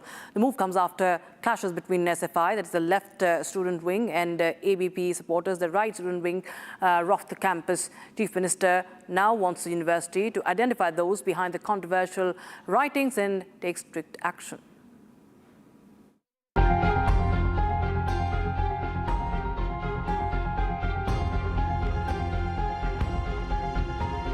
Controversial graffiti has triggered a political storm in West Bengal's Jadavpur University. Slogans including Free Palestine, Freedom for Palestine, Break Fascism with Red, and Long Live the CPIM inside the Arts Division Boys' Hostel have come under the scanner. Controversial posters and photos have surfaced on the wall of various parts of Jadavpur University. This is the picture, and these photographs and videos of the material have already reached the Chief Minister's office. Several such images have reportedly been painted on the walls of Jadavpur University campus. Following allegations of anti-national activities, Chief Minister Shubhendu Adhikari has directed that the entire matter be investigated on the ground by visiting the spot. The Vice Chancellor of Jadavpur University and officials of Higher Education Department have been instructed to conduct an on-site investigation. And West Bengal Chief Minister Shubhendu Adhikari is now demanding answers. The Chief Minister of West Bengal has directed Jadavpur University authorities to conduct an inquiry and physically verify the hostel premises. Adhikari shared a video of the graffiti on social media platform X. Shubhendu called the writings objectionable, sociopathic, violent, and anti-national. He made it clear educational campuses cannot become platforms for propaganda on anti-India sentiment. अभी तक normal situation ही है. जो problem हुआ था उसको solve करने के लिए जो क्वेश्चंस लेना पड़ा हम लोग ले रहे हैं. Inquiry commission was formed and police को जो हेल्प चाहिए हम लोग किया है. उन लोग को जो कोऑपरेशन जो यूनिवर्सिटी पार्ट से है हम लोग फुल्ली कोऑपरेट करेंगे. Following this, the university authorities have been asked to get to the ground, identify those involved, and act against the culprits. This comes amidst the clash that broke out between activists of the Students' Federation of India, the student wing of the CPIM, and ABVP on August 19 and 20th outside Jadavpur University. तो जब ABVP वाला गया तो वहाँ पे GB करके account जो signatory है वो उसका स्क्रीनशॉट भी आप देख सकते हैं. वो सिग्नेचर करने की जो वो है वो सिलेक्शन करने वाला था. तो उसने बोला कि ये this is not the legal process. If you want to select this, then you have to go for election and let us go together to the dean of students and let them decide that when they will conduct the election. But वो लोग इस बात पे उन पर चढ़ाव हो गया है, तो चढ़ाव होकर उनको मारा भी है. उसके बाद वो लोग हॉस्पिटल एडमिट है और उसके बाद आप लोग सभी जानते हैं कि क्या क्या हो रहा है. और ये एक ऐसा तस्वीर है जो जहाँ पे ये लोगों को ये रिप्रेजेंट करता है कि इनको देश के बारे में चिंता नहीं है, बाहर के बारे में ज़्यादा चिंता है. तो ये देश के लिए सोचता है या बाहर के लिए आपको ज़्यादा मतलब आपको सोचना चाहिए. लेकिन वेस्ट बंगाल गवर्नमेंट वर्तमान सरकार ने जो स्टेप ले रहा है इसके ऊपर उसका क्या कार्यक्रम है? वो लोग बहुत डरे हुए हैं, रात में छुपे हुए थे. ठीक है, लेकिन ये बात स्पष्ट है, अगर हमारे ABVP के किसी भी कार्यकर्ता पे एक भी आँचड़ आएगा, जो करना है हम करेंगे. एकदम सिंपल क्लियर मैसेज है. और गवर्नमेंट हमारे साथ है, जो क्योंकि हम लोग लीगल है इसीलिए गवर्नमेंट हमारे साथ. And now, with controversial graffiti adding fuel to the fire, the Chief Minister has described educational institutions as sacred spaces for learning, academic excellence and nation building, and has warned that there will be zero tolerance towards anti-national activities on university premises.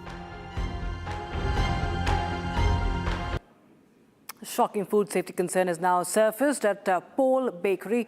Now, a Pune resident has allegedly found a maggot in a pastry purchase from the outlet at Phoenix Market City. And this comes after a similar claim had emerged from Pole's outlet at One Horizon Centre in Gurugram of Haryana, where a customer allegedly found a live worm inside his sandwich.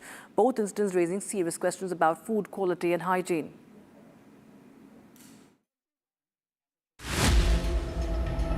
You order a dessert and get a live worm free with it. As disgusting as it sounds, this has become a new norm at Paul's Bakery. As Pune resident has alleged that a maggot was found in a food item purchased from Paul Bakery at Phoenix Market City. This has raised fresh concerns over food safety, hygiene, and quality standards at the establishment. The video going viral on social media shows what appears to be a worm moving inside the pastry. The Pune incident comes shortly after a similar food safety concern surfaced at Paul's One Horizon Center outlet in Gurugram. Customer Sulabh Mathur said he had visited the outlet with friends for breakfast on August 21 and that the group ordered around 7 dishes. According to Mathur, after eating nearly half of his sandwich, he noticed a live worm moving inside the bread. As the matter gained traction, the management of Paul reached out to the customer via calls and messages to apologize. However, Sulabh Mathur alleged that the company was attempting to brush aside this serious instance of negligence with a mere canned generic response. From Pune to Gurugram, questions are now being raised over what is really being served behind the counters of Paul. The question now is who will answer for what customers are being served. And India is easing regulatory hurdles for global semiconductor makers, with Commerce Minister Piyush Goyal announcing exemptions from BIS certification for equipment and components imported for manufacturing. Now, this follows concerns from Japanese chip makers over delays and is aimed at making India a more attractive high-tech manufacturing hub. India is making a big push to deepen its economic partnership with Japan. Commerce and Industry Minister Piyush Goyal is in Japan, leading India's largest ever business delegation to the country. From semiconductors and AI to manufacturing and clean energy, Goyal is pitching India as the next big destination for Japanese investment. We expect our semiconductor demand to now grow up to $150 billion by 2032. In design and engineering talent, India can offer significant support, as was mentioned by several of you. We are now rapidly expanding, particularly in the fabrication and packaging ecosystem. We have given significant government incentives. The Semicon 1 gave about $10 billion and has seeded investments of roughly $19 billion in this industry through 13 projects which have been approved. We have recently committed another $15 billion for Semicon 2 and are committed to giving even more once we exhaust this $15 billion. One of the biggest announcements came during Goyal's meeting with Japanese semiconductor and AI companies. A major hurdle raised by industry, BIS certification for specialized equipment, and now India is preparing to ease that hurdle. Undoubtedly, India and Japan are very natural allies in building a trusted and resilient global semiconductor industry.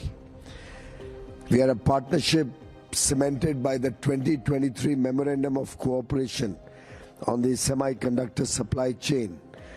And I'm glad that it has moved very decisively from the diplomatic table to the actual action on the ground. I think many of you have highlighted several complementary aspects of this relationship. If I may somewhat summarize it, India is a large and growing electronics market. We expect our semiconductor demand to now grow up to $150 billion by 2032. In Tokyo, Piyush Goyal also met his Japanese counterpart. The focus: more trade, more investment, deeper industrial cooperation. Both sides discussed giving fresh momentum to the shared ambition of attracting 10 trillion yen in Japanese investment into India over this decade. Do believe that the intention on both sides is very strong. Both our leaders have discussed this issue in great detail during the visit of Her Excellency the Prime Minister of Japan, Ms. Sene, to India last month. And all the 6 pillars. The first pillar of design, where we aim to develop IPs, design of chips and systems, and work with India as a key semiconductor chip design partner country. Goyal says semiconductor demand in India could surge to $150 billion by 2032. The stakes are already massive. India-Japan merchandise trade touched around $27.5 billion in fiscal year 2025-2026. Japan is also India's 5th largest source of FDI. Now, New Delhi wants to take that relationship to the next level. And that's all we could pack in this edition of the Super Prime Time, with time for the debate at 8 p.m. Thanks for watching.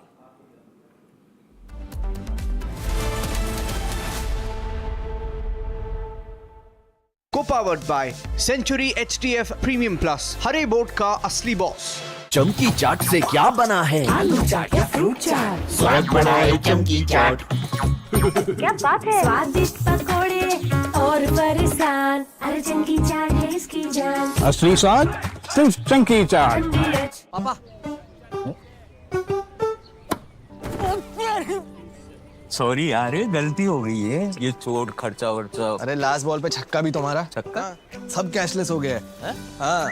ला भाई मेरा bat. वो अभी तो ठीक हुआ तू। Charge हुआ यार। बैट किसका है?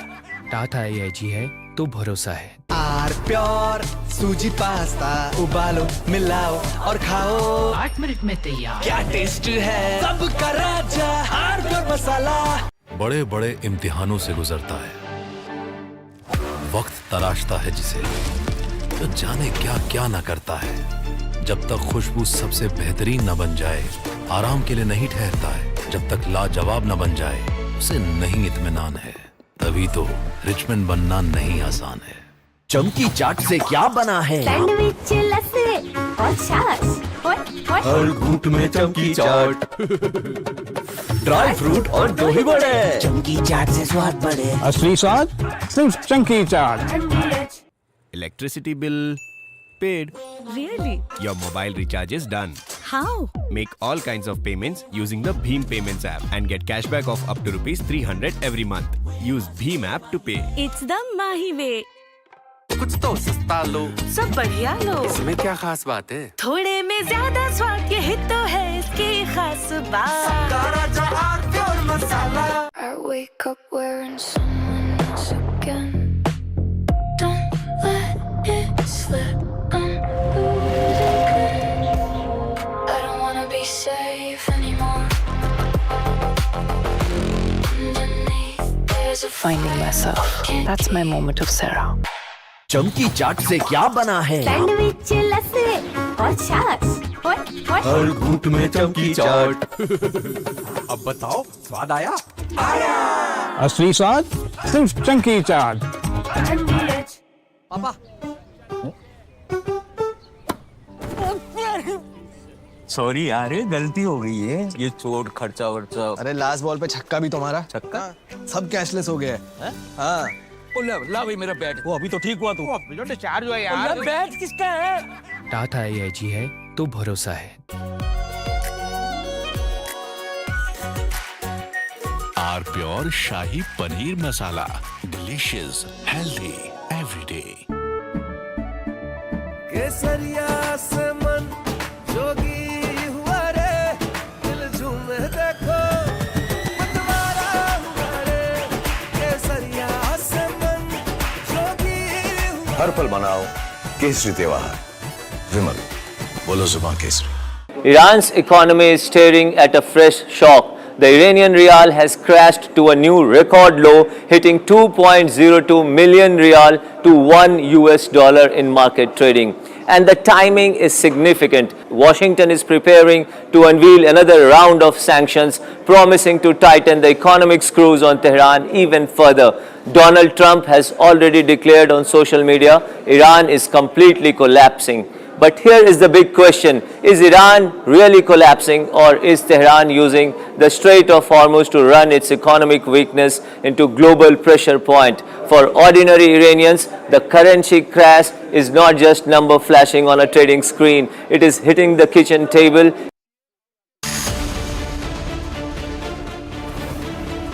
Bigger crackdown on FCRA loading. Another dollars for conversion racket. FCRA crackdown from Bastar to Jaipur. Debating tonight at 8 p.m.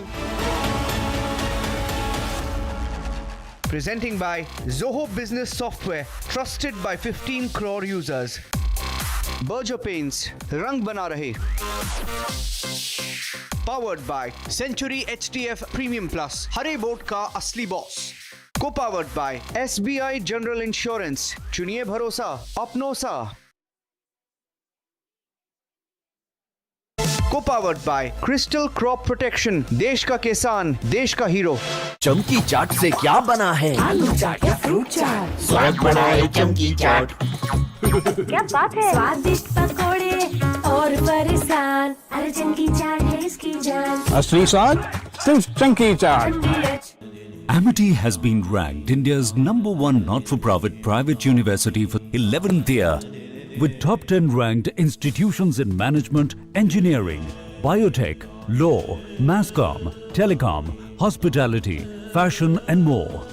Yet another top ranking for Amity University. Pure suji pasta उबालो मिलाओ और खाओ 8 minute में तैयार. क्या taste है सबका राजा pure मसाला. ऑक्टोरोमा manual winding 4 लोगों के पास है ये. कुछ इससे भी अनोखा. कमला पसंद सिर्फ एक अनोखा स्वाद. कमला पसंद पान मसाला. चमकी चाट से क्या बना है? सैंडविच लस्सी और छाछ. हर घूंट में चमकी चाट. ड्राई फ्रूट और दही बड़े. चमकी चाट से स्वाद बढ़े. असली स्वाद सिर्फ चंकी चाट. बेस्ट हरा बोर्ड दिखाना. सबसे dependable century HDF premium plus. Trial लूंगा. श्योर. वाटर रेजिस्टेंट है. स्ट्रॉन्ग है. High density wood fibre structure. Advanced German adhesive bonding. Solid defence. Trial में पास. सेंचुरी के 40 सालों का भरोसा. हरे बोर्ड का असली boss. Century HDF premium plus. कुछ तो सस्ता लो, सब बढ़िया लो. इसमें क्या खास बात है? थोड़े में ज्यादा स्वाद, यही तो है इसकी खास बात. प्योर मसाला.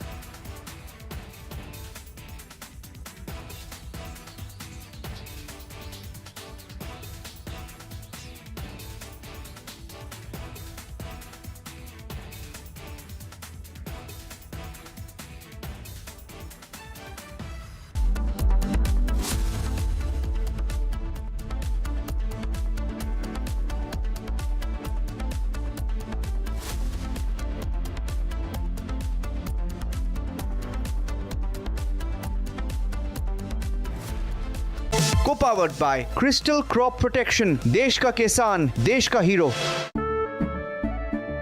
केसरिया से मन जोगी हुआ रे. दिल झूमे देखो मतवारा हुआ रे. केसरिया से मन जोगी हुआ. हर पल मनाओ केसरी त्योहार. विमल बोलो जुबान Kesari.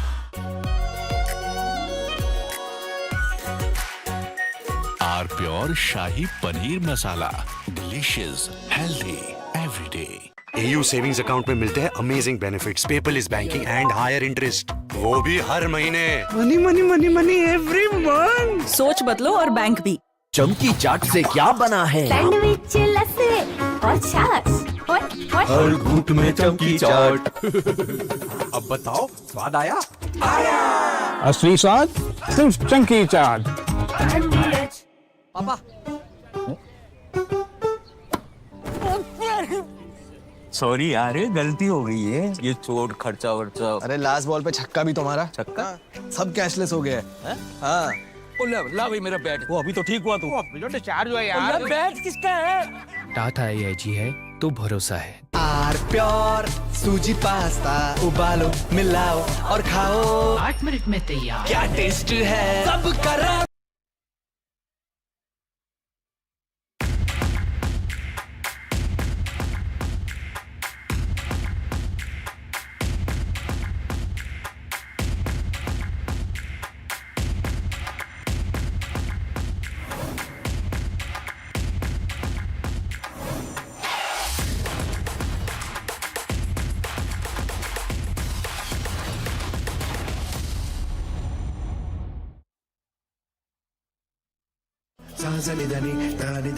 The joy of music series of chats are conversations that I want to have with you about different aspects of music that lead up to how music is a source of joy for all of us.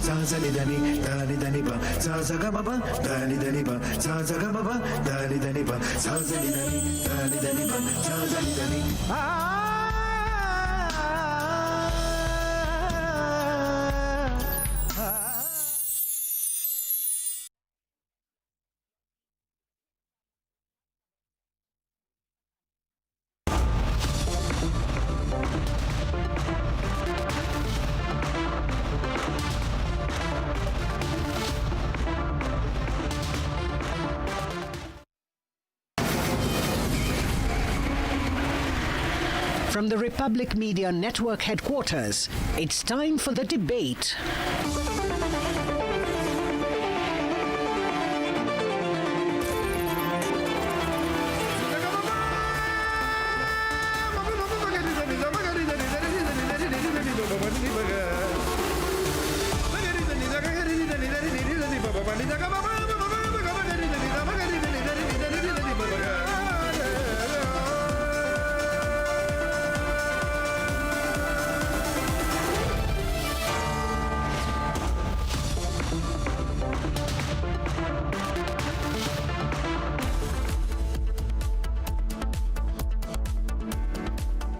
Thank you for joining us here on the debate, ladies and gentlemen. Abhishek and I are once again filling in for Arnab Goswami, who's on the show tomorrow evening. Tomorrow evening he's back, and we are joining you with 4 big debates tonight.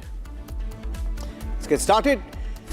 First up at 8 p.m, the conversion racket, another conversion racket busted in Jaipur, and the Enforcement Directorate believes that the American money came in violating FCRA norms again, like in the case of Timothy Initiative. Exactly why we need FCRA bill. At 8:30 p.m, we have another case from Karnataka today, where BJP MLA's daughter is seen slapping a cop, gets away, like in the case of the Hyderabad Aston Martin story, where an MP's son ran over someone and got away. Now, it tells you a story of how rules may be different for India's politicians, mighty, rich, powerful politicians.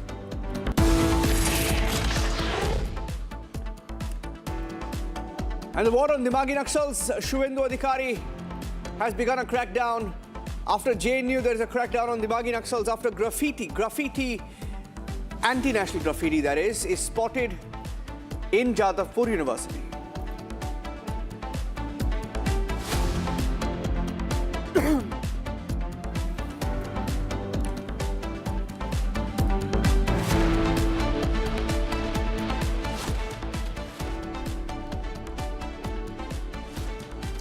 All right, friends, it's a heady cocktail of crime, corruption, and sovereignty issues, with the Enforcement Directorate, in fact, cracking a case of conversions in Jaipur. Parallelly, we had a conversion ring rather, being busted right there in the national capital, right under the nose of the union government. And that really gives you an idea of the scale and ambition, so to say, of these conversion syndicates, backed by foreign elements, many a times the leads running all the way to the United States. Like we did in Republic Network's investigation a month and a half back, from Buster to Boston, it's a mafioso operation aimed at harvesting of souls in India, and that's our focus. Is that the reason why the FCRA regulations are being objected to and protested against. Let's look at the facts of what has happened in the last 24 hours in Delhi, Jaipur and other places, and then we come back for a conversation. ये पानी में क्या चल रहा है? आप देखिए कि इन लोगों को पानी में डुबाया गया है. In Delhi, a church is raided in the middle of an alleged religious conversion bid. संस्कृति को खराब करने का धंधा खोल लिया धर्मांतरण का यहाँ पे. Visuals Republic accessed matches these allegations. विदेशी चंदे के पैसे से जीने वाले लोगों ने ये एक संस्था बना रखी है. The pastor fled the church through the back door, while locals reportedly stopped the conversion of 4 out of 7 people. ये जो है संस्कृति को खराब करने वाली बातें हैं और कुछ नहीं है. छोटा लालच संस्कृति को खराब करने का धंधा खोल लिया धर्मांतरण का यहाँ पे. इसके अलावा कुछ नहीं है यहाँ पे. एक बना दिया विदेशी प्रोपेगेंडा से जीने वाले लोगों ने, विदेशी चंदे के पैसे से जीने वाले लोगों ने ये एक संस्था बना रखी है खाने कमाने की. इसके अलावा कुछ नहीं है. हम अपनी बहनों को यहाँ पे बचाने आए, धर्मांतरण से भाइयों को बचाने आए.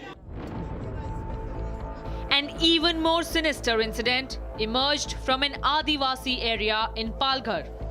A group of 22 women caught red-handed during a proselytization drive distributing copies of the Bible. Take a look at this sequence. गांव में ऐसा कोई इसको मानने वाला नहीं है. आपने हर घर में जाके दिया है. इसको पढ़ो, हमारे साथ जुड़ो, आपका भला करें. A repeat of the Timothy initiative in Jaipur. The man in the photo is Pastor Ravi Mohan. He is now under ED scanner for receiving funds that bypassed FCRA. Over 2 crore rupees pumped in from the US-based donor Thomas Eugene Lynch, founder and president of the South Carolina non-profit Give Back to Humanity Inc. Republic, in fact, accessed the paper trail. American dollars sent to India without FCRA registration and used for other than declared purpose. The foreign funding trail to directly target Dalit and tribal communities. What we are seeing is a disturbing trail of how American money is being pumped into the country and used for conversion rackets. In fact, in Delhi, we are seeing a church being raided for carrying out conversion rackets. In Jaipur, another man who has been receiving donations in crores and used for proselytization in the area. Now, this, in fact, raises the alarm over concerns of how the vulnerable communities are being targeted for such conversion rackets. विदेशी चंदे के पैसे से जीने वाले लोगों ने ये एक संस्था बना रखी है.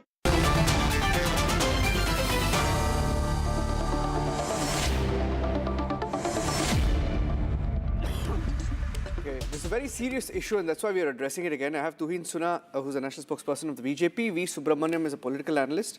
I have Father Adrian Mascarenhas, who's a director, formation of Young Seminarian for Archdiocese of Bengaluru. Father R. Martin Anthony, who's a parish priest of Vikravandi, Archdiocese of Pondicherry and Cuddalore. And Shyam Prasad Meka of the Congress Party joining us live from Hyderabad. Hi, Shyam. I want to start with, let me start with Father Adrian Mascarenhas. Father, it's a problem. See, I have the Enforcement Directorate press release in front of me, okay?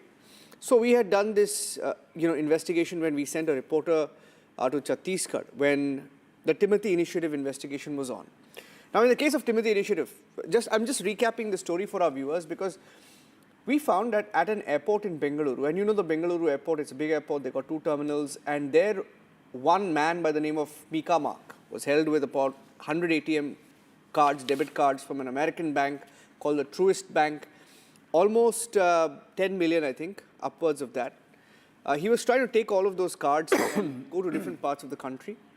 And the transactions led to Bastar, Chhattisgarh, Dhamtari, Chhattisgarh, right? And in one particular ATM, upwards of 6 crore was withdrawn just right next to one of the churches whose FCRA was banned, okay, in the year 2023, 2022. It's, there's a history of that.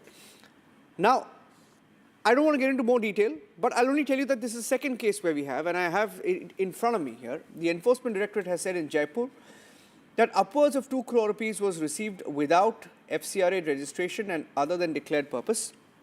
And there's a pastor by the name of Ravi Mohan Pahadia. And he got this money from a US-based donor. Once again, like in the case of Timothy Initiative, which was based in North Carolina. Yeah. This one's south. Yeah. US-based donor named Thomas Eugene Lynch. And this was for proselytization, conversion activities, and they targeted specifically SC Valmiki, that is Scheduled Caste Valmiki, Scheduled Tribe, ST Bhil communities in Jaipur, and tribal-dominated South Rajasthan respectively. So, my question to you is, Father, is there a real problem that we have at hand to address, to bring in the FCRA bill? Now, FCRA was not cleared for these groups that I just mentioned. Okay, so thank you for having me on the debate. See, I'd like to say it's not one problem, but several. The first problem is the ED itself, which has been given a rap by the Supreme Court last year for baseless accusations in the Chhattisgarh case, Chhattisgarh liquor scam case. And it says that there's a pattern in the behavior of the ED, which somewhat reduces its credibility. They turn the investigation itself into a punishment. So they bypass, in a way, the court process by punishing the person even without a proper trial.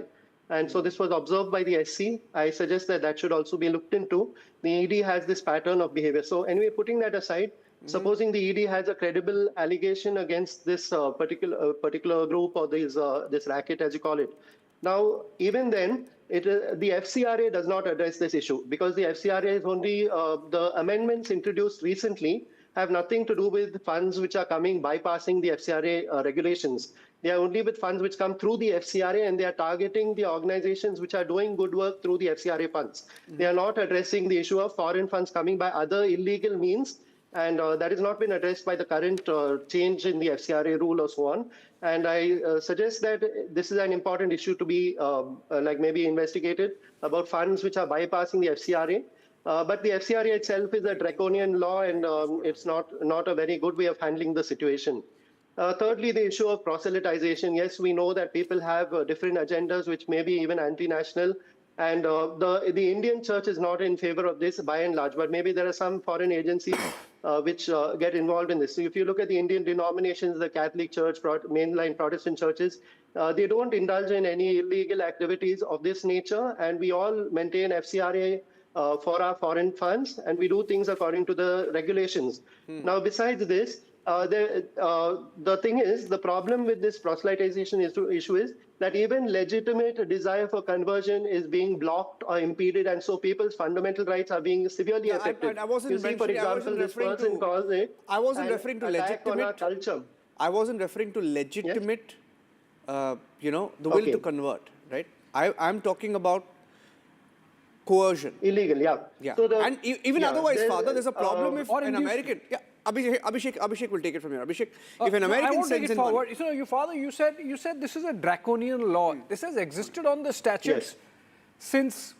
No, the amendments are making it draconian. For example, now you cannot just surrender your foreign contribution. You have to surrender it along with the assets. Like, for example, if I say maybe past 10 years I'm receiving FCRA funds, can I just complete my point, misinterpretation. Misinformed, Father. That's a bit of a misinterpretation. Complete my point, please? See, now what has happened is the present law says there's no option of surrendering your FCRA account unless you're willing to part with the assets as well generated by FCRA. No. So the present amendment. I think check that up because I'm sure about it. There is no way of backing out from FCRA and saying maybe for the past 5 years I needed and now I don't need. There's no option of exiting from FCRA unless you lose your assets. So that's why I call it draconian. I think that's a bit of a bogey, Father. I don't know if you have been given to understand. I'm sure of it. I'm 100% sure. I checked it up, and you can also maybe have a lawyer on your panel who can also comment on it. Just like Waqf, there is going to be an authority, and there is a process of appeals available. So it's not that it's a cul-de-sac kind of situation for you. If you're terminating your FCRA voluntarily, I say I don't want to receive FCRA funds anymore. I want to manage with local funds. That option is not available. You have to surrender the institution itself. No. I think there's a little bit of a misinformation there. I just want to make one point. No, I'm 100% correcting that. Ask a lawyer to comment. Sir, this is put out by the government. I'll just read it out, only for the benefit of our viewers. Now, the myth is that the law will lead to seizure of assets, which Father just mentioned. will lead to seizure of assets of NGOs, including religious charities, places of worship, hospitals, schools, and charitable organizations that rely on foreign donations. But the truth is, when a registration is cancelled or surrendered, foreign contributions and assets created from them already vest in a state government authority. This has been in force as a rule since 2010 when Congress party and UPA was in power. It is not new. So, Father, you may be misinformed. You may want to check that again. That's what. Secondly, what the 2026 bill adds is, Abhishek, a designated authority to safeguard those assets and a way back. So, in case you want to... And a provision for appeal, Father. And you know, but that's A. B. B, the question is, you know, why should it be just a church issue? You know, the clause, the subsection, the law, the rules, they apply to all NGOs, all entities, all organizations. Using the FCRA route, the church gets only about 17% of the total foreign funding that comes through the FCRA channel. So it's not targeted at the church. Why is church so restless on this particular issue? Is it because as the ED... targeting human rights Okay, let me take this to Father Anthony. Let me take this to Father Anthony. Let me take this to Father Anthony. Father Anthony, one specific example. You know, as they say, example is better than precept.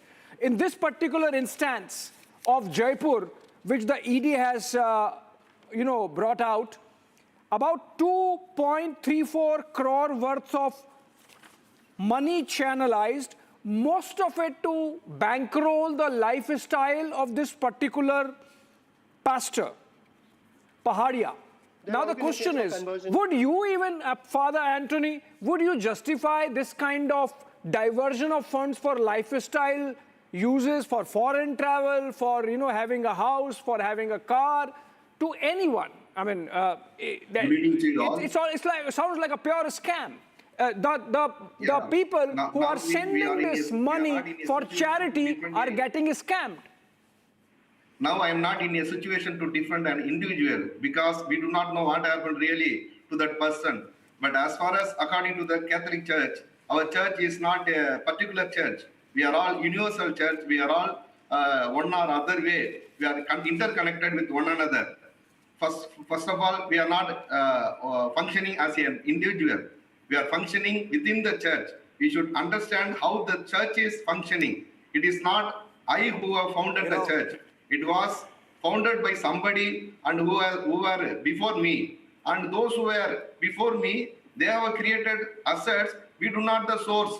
They have received the source from inside the country and outside the country, because our church is not simply confined in a one particular situation. It is universal. We are all interconnected.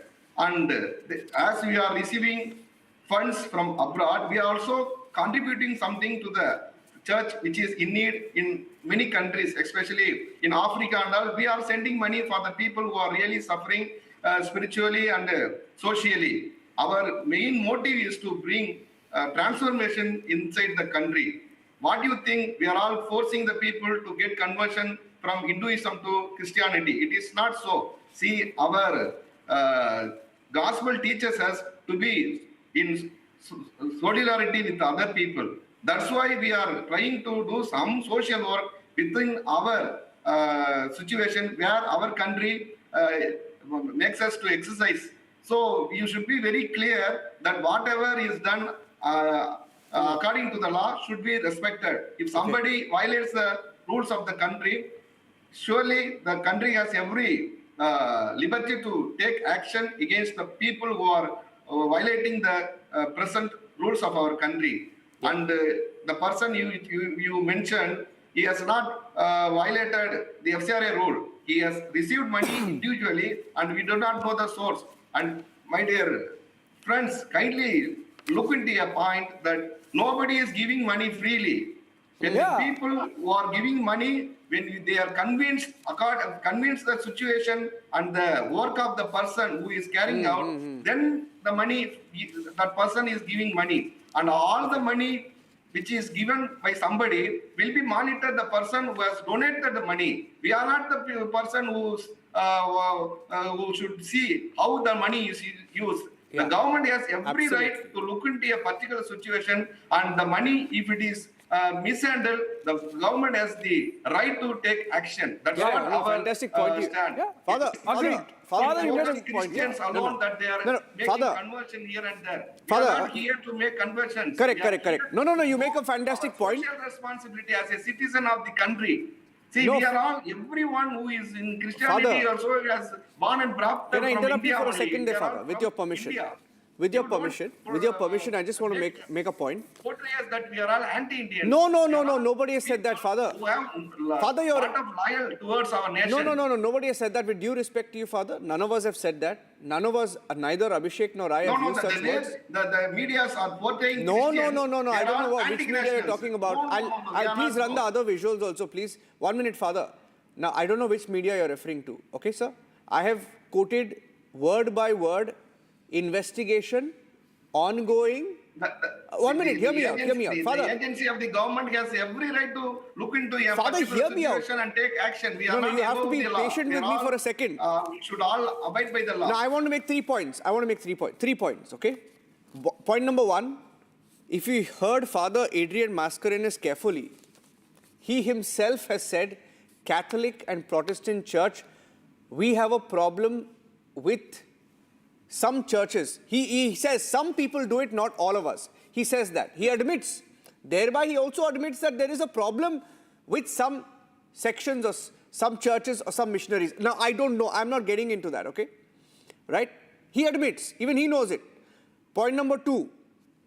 What is the ED saying here? ED is not saying that the money is going for the wrong purposes or is being scammed. That is one part. Now, what ED has also said, Father, as per the rules, ED has said that point number 1, 2 crore received without having FCA registration, okay? And other than declared purpose. Point number 1, 1 minute. Point number 2, ED also says, prima facie revealed that he is in regular touch with foreign nationals engaged in organizing meetings, religious gathering for proselytization activities among the underprivileged or tribal people of various states and on their instructions. Now, this, I want to tell you one thing. Because you were a little defensive, and I'll tell you one thing. Nobody is calling anybody names, okay? But during our investigation, we found out when our reporter went to Dhamtari and Bastar, she went to some of these churches. There was a church called Mennonite Church, and when she entered the church, they tried to force her to change her religion within minutes. And we played that out as part of the FCRA files investigation. I mean, it's all on tape. You can see the tape is uploaded on YouTube also, okay? They even tried to get her a match. They asked her if she's married, and they tried to get her a match within minutes, and she's just wondering what is going on. Now, all of this is on camera, okay? There are some people who do it. We're not saying everybody does it. Now, point number 3, you said the money is not just coming for anything, it's going somewhere, okay? Imagine a situation where today you are joining me from Puducherry or Tamil Nadu. Father Adrian Mascarenhas is joining us from Karnataka, right? And I'm coming to Subramaniam. You have a situation where, take Tamil Nadu or Karnataka, okay? Tamil Nadu run by TVK and Congress, Karnataka run by Congress. Free ration, free food, free bus ride. You get homes free anyway from the center, right? You get 2,000 rupees in your bank account. Yeah, and you get free gold coin. You get everything free. Then what exactly is the social service he's talking about? Why do we need I mean, every citizen is eligible for this. What other social service do you need? When government is there to take care of the people's need, why do we need the organization to take care, right? No. Let him. That person, individual person. Yeah, Father, Subramaniam, three of them haven't spoken. Father, I'm coming back to you. The 3 of them haven't spoken, I'm coming back to you. At the same time, those who are faithfully following our rules of can you complete your... should not be deprived of their rights. Subramaniam, make your point, and then I'll go back. The fundamental duty of the government is to provide education, health, and the defense. That is what each and every government has to provide. My point is, when these organizations are claiming that they want to provide the education and health to the people, Why can't they give the money directly to the state government or central government, where they are having the biggest machinery, administrative power? They can do it. Why they want to take this in their hands and do it under the churches or mosques or whatever religious institutions, right? So that is what the previous government or the previous law says. 50% of the money will be capped as administrative expenses. Where on earth we will give, when the person is giving for charity, they will allow you to spend for 50% of that money as administrative expenses. So that is why people are living a lavish life. So this government is saying 20% is only for the administration. Even I am not happy about 20%. It should be minimum 2 to 3%. That means people are finding a way to live their luxurious life. Father was saying that no, he wants to get the money and send it to Africa. Why you want to get the money from there and here and send it to Africa? Why can't your parental organization send the money to the Africa? So here what they're saying is, a lot of people are going from here to US and all, right? When you go and sit in the US consulate assembly for visa, you are standing in a queue of 12 hours, 18 hours. You are able to target, you are able to bear all those disturbances for standing in the queue or for getting the visa. Why can't you follow the simple procedures in the FCRA, where the money has come, where you spent it? Why can't you give the accounts? He's saying we have got it last 50, 60 years. But the fundamental law of the accounting is you have to give the accounts to the government or accounts to the authorities, saying where the money has come, where you have spent it. Unspent money has to be given back or kept in the bank account. You cannot just like that surrender the license and take away the assets and run. No. Then you are defeating the purpose of the original intent of the donor. Donor has given you the money to provide education or provide health. Suddenly you say that you want to surrender the FCRA license and take away the assets. Then you are defeating... No, I think we're going very technical, sir. You're being very technical. Now all of you are getting stuck in the FCRA debate. I think I mentioned... No, I'm saying conversion. Okay, you take the conversion, right? What was the India's population when we got independence? What is the percentage of population of Christianity? What is the population of Hinduism? What is the population of Muslims? So how they grown from, let's say, 10% to 15%? How the Hinduism gone down from 85 to 79%? Mr. Subramanian, see, let's not get into these numbers. You see, because there is an element of camouflage also. So, for example, in most of the tribal areas, those tribal converts do not identify themselves as Christian because then they end up losing the scheduled tribe benefits. So, same applies to the SC with this idea of Dalit Christians. On record, you might not know the actual number, and hence that's a little difficult debate to get into. My question is, Tuhin, both the Christian leaders on the panel today are sounding reasonable or trying to sound reasonable. They are saying that our only concern is that the assets that are already built are to be taken away. Now, is it very difficult, Tuhin, since your party is in power, to communicate to the clergy? And the fact is that the Christian donations or the donations to church are just about 15 or 17% of the entire FCRA universe, because it gives an impression as if the Christians or the church is being targeted, which is not the case. There are sovereignty issues involved. There are national security concerns. Why can't your government, and the Home Minister has met the Christian leaders twice, why can't it be clearly communicated down to the level where in every archdiocese, in every parish, people know that this is not targeted against them? Is there a communication failure at your end, Tuhin? Well, good evening, Abhishek. Good evening, Niranjan. I'm waiting for one opposition leader or one missionary, Jesuit, to come and say why is the present amendment in FCRA not as stringent as the FARA Act of America. I think that should be the stand. See, very clearly, coercive religious proselytization impinges upon the demography.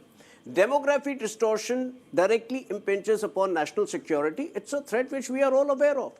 And the government has been very reasonable. The reason why it has gone to JPC, I think if you have a problem with the direct mention of circumventing proselytization activities, if you have a problem with streamlining under 5 heads, the purposes, for which foreign money can be spent, I think these are necessities, and I think you are being economical with the truth if you come on Republic and say you are reasonable, but you fundamentally oppose the bill. I think, you must take a firmer stand. I think everybody must take a firmer stand and say that in the interest of the country, we support the bill. But yes, the government will be reasonable, the very reason why it has gone to JPC. You talked about Chhattisgarh, and by the way, I must compliment Republic. Republic has been doing a fabulous job. The problem is, since I have worked on a book on Birsa Munda, let me tell you, this is a problem which has existed for the last 150 years in central India. And since you mentioned about scheduled tribe losing their reservation status, to my understanding, and you can verify that, scheduled tribes continue to avail of the benefit. They can legally avail of the benefits of reservation. It is scheduled castes which cannot. And that makes the scheduled tribe. And that makes the scheduled tribe population, the tribals, most vulnerable, which is why you see most of these proselytization activities happening in the tribal hamlets of Chhattisgarh, in Jharkhand, and in Andhra, and which is what we have to take a stand against, and which is what we are fighting in the interest of national security. Yeah, see, for example, Shyam Prasad Meka, right? He hasn't spoken. Shyam Prasad Meka, I'll give you 2 case studies because one of them spoke about demographic change, and I'm speaking only with statistics, okay? Nagaland, for example, like most of the northeastern states, there is a sudden demographic change, okay? I'm just taking 2 case studies. Nagaland, Christian population grew from 20% or less around 1947. It's about 90% today, 90, from 20 to 90%. Let me give you a Mizoram example. Mizoram, approximately 90% of the population there today is Christianity, was about 3% in the year 1911, was 47% in the year 1951. Today, it's about 90%, right? Now, there are a lot of Christian missionaries, mostly American, who work in these parts of the country, and they do have, their own mission. For example, I'll tell you, we were all very shocked. There is a website called Joshua Project. Anybody watching this show can just open up the website called Joshua Project. When you go to the Joshua Project website, I was shocked to see a map of India. And that map of India is so well demarcated, Abhishek. In every part of the country, almost every village, taluk level, it has details of the demographic caste breakup of how many people have been reached by Christianity. I mean, how many people have, how much has Christianity penetrated into these areas, etc. Yeah. And especially, I found it very interesting. It has a comparison, and it talks about it has color demarcations, and it's specific. It seemed like there was a purpose to it, that they wanted to reach as many people as possible. There's absolutely no harm if you're doing it voluntarily, right? But it becomes problematic, for example, if you... I found it interesting that 6 crore rupees was sent to Bastar, Chhattisgarh, and the ED in one of their cases has also said that some of this money went to people who picked up arms later, and this money came in from America. So that becomes a problem. Shyam Meka. See, Niranjan, simple thing is apply the law, and there ends the matter. Now, this thing of the demographic change, the percentage changes, I think this is all fear-mongering.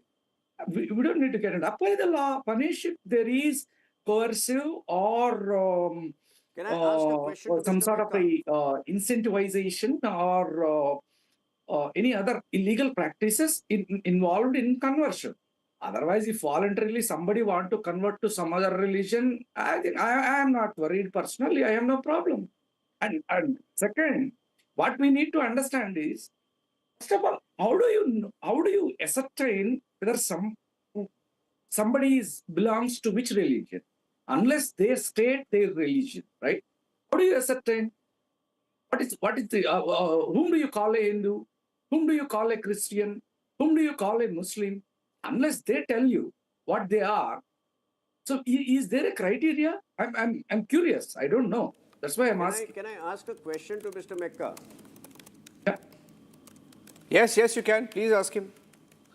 He's saying fear-mongering. Statistics is fear-mongering. I didn't know that. But anyway, you can ask him a question. Mr. Mecca, your own government, the UPA government, had brought in a very important amendment in 2010 to the FCRA Act. Are you aware what exactly was that? Yeah, okay. Now we are trying to change it. That was limiting the term, limiting the registration term to 5 years. So when you are in power, you do all the necessary things, or at least try to, or put up a facade of doing the necessary things to protect India's sovereignty interests. When you are out of power, why do you oppose everything tooth and nail? Okay. See, what are we discussing? Are we discussing about the FCRA bill amendments? Right. So you want our stand, and you want to say we are unnecessarily for the sake of opposing it. No, I disagree with all due respect. Okay. Anyway, now it went to the JPC. Let's see what happens in the JPC, and it will finally come to the Parliament. Right. We'll see. See, the fate will be the same. Waqf Amendment Act had also gone to JPC because we try to be inclusive, we try to be reasonable, but this will become a reality. So it is up to you to, be reasonable. It is up to you to not mislead the country. This law will become a reality, just like Waqf Amendment Act. When we, came up with the when we came up with the Waqf Amendment Act, you showed the same conceitedness that this will never get passed in Parliament. We showed how it will get passed. So, we are being reasonable. You should also stop misleading the country on this very important issue unless you are hand in glove with the conversion mafia. Come on. See, come on. This is what you are doing misleading. I don't know. I'm sorry, sir, Mr. Mecca. I'll tell you, very disappointed because there are so many congressmen who've gone on record in America to say that, if the FCRA bill is brought in, it will change the ties between America and India forever. Bilateral relationship will be affected. I wonder why any congressman sitting in East Coast or West Coast of America would be so bothered about FCRA bill that they're writing editorials there in America and sending, petitions to, Donald Trump, saying if the FCRA bill is brought in, that bilateral relations will change forever. And these are Republicans. These are not Democrats. So I'm a little surprised that, you're being so naive about it. My God, you're so naive. What is our naive? Shyam Prasad Mecca, our congressmen should be happy that this government is standing up to the United States. Their congressmen might be angry, but our congressmen should be happy. I mean, but that seems not to be happening because there is a certain vote bank issue involved. But of course, there are elements of myths and misinformation in this entire debate. Hopefully, the government would go back to the drawing board in terms of communicating that these are myths, miscommunication or misunderstandings. They should be creased out. On that note, thank you so much, friends, for joining us. And we are moving on to a big one. We have a big breaking news update coming. Father, thank you for joining us. Thank you very much. I have a big breaking news now coming in. There's a reveal on the Kirana Hills, the Operation Sindoor strike that took place, ladies and gentlemen. The former Chief of Defence Staff, General Chauhan Abhishek, this is a big one. Is this the first time that we are acknowledging it on Kirana Hills? This is second time. But earlier, it was only alluded to by some defence experts. This is first time that someone who was in the thick of things when Operation Sindoor happened, he was in fact India's Chief of Defence Staff. Till recently, he was Chief of Defence Staff during Operation Sindoor, and he has said, we might have hit Kirana Hills. Let's listen to him.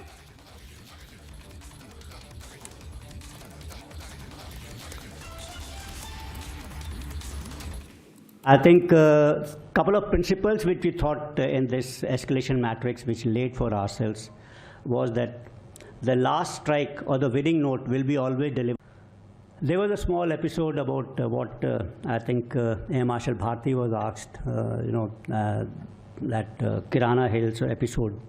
I think I'll clarify this. At occasions, it's been asked whether Kirana Hills were hit or not. That's where their nuclear facilities are there. And with Bharti had rightly clarified that we did not target Kirana Hills. I can maybe given kind of an explanation. Before those strikes, we had sent in a lot of loiter ammunitions at Sargodha. And Kirana Hills is about 10 kilometers north of Sargodha. So the loiter ammunition is looking for radars which are in around Sargodha. And it's got a lifetime, means time. It will loiter for about 2 hours, and once it doesn't find a target, then it comes down and hits somewhere. It must have come and hit, one of those hills. So that could be one of the reasons as to what people asked. Yes, because Pakistani media also showed some kind of images in which there was smoke coming out from Kirana Hills, and they were asking. Next is a new normal.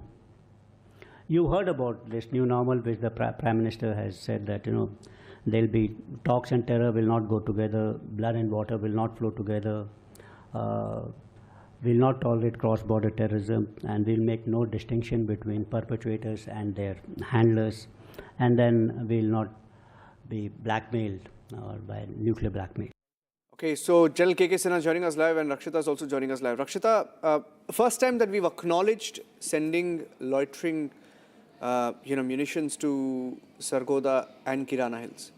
Absolutely. What Air Marshal A.K. Bharti said, that had went viral, and there were multiple interpretations for that, and there were a lot of speculations, as you pointed out earlier, by the defense expert. But now CDS, former CDS, who was at the helm of affairs, has clarified that we did hit Kirana Hills. Again, he's also limiting what he's saying, if you see, but there were multiple visuals that had surfaced on social media. Pakistani media had shown that smoke billowing out, and the sound, if you hear, it was probably interpreted by defense experts. But more than a loitering munition, maybe, it could have been a missile strike as it was being interpreted earlier. But going by what the CDS has said, former CDS says that it was a loitering munition that is just 10 kilometers away from Sargodha.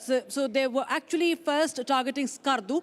And Skardu, of course, is near Kargil. And that is, of course, again, occupied territory. And due to bad weather, that was shifted. The target was shifted to Bholari. And Sargodha is just 10 kilometers away from Kirana Hills, and that is what the former CDS is saying, that there were some loitering munitions, and maybe is again keeping it very ambiguous. He's saying that maybe due to fuel, maybe it was looking for a target, and then it was low altitude. Of course, loitering munitions are low altitude, so it did hit one of the hills. So that is, of course, a sensational revelation that is being made by the man who was at the helm of Operation Sindoor. Okay, thank you for that. General Sinha is joining us, Abhishek.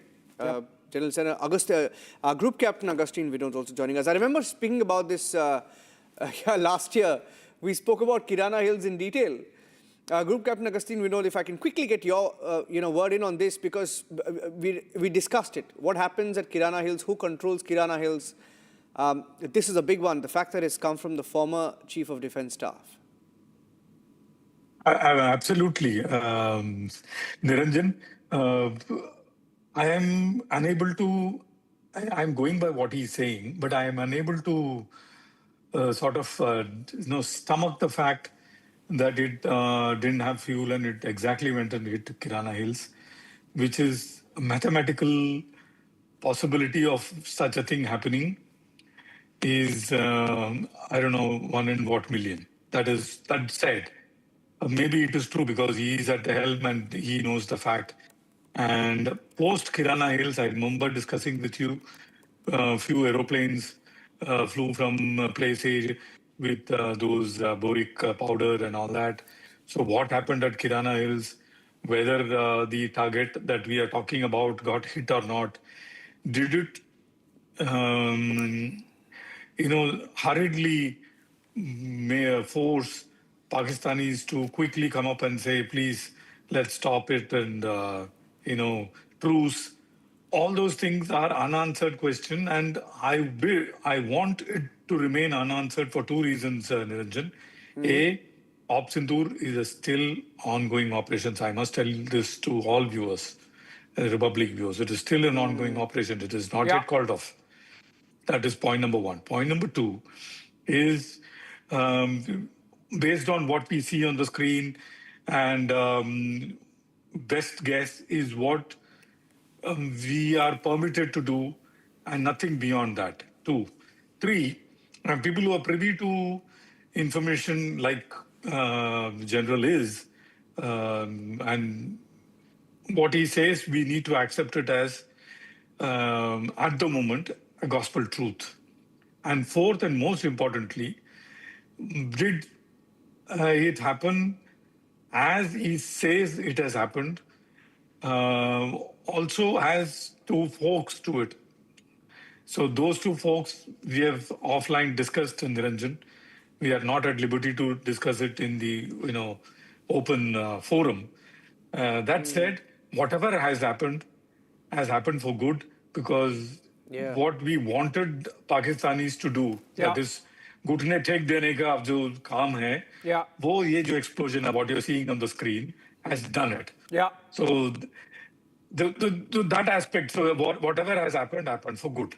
Okay. So that is what I would look at it in that perspective, in my limited scheme of understanding and exposure, and what we can say as uniformed or ex-uniformed personnel. I'm sure Jen will agree with me. Yeah. So that is long and short of what I wanted to say. Okay, let's take this to General Sinha. General Sinha, knowing what is there inside of Kirana Hills, I think General Chauhan could not have put it as close as it can be to send across a message that we were there even if we were not there.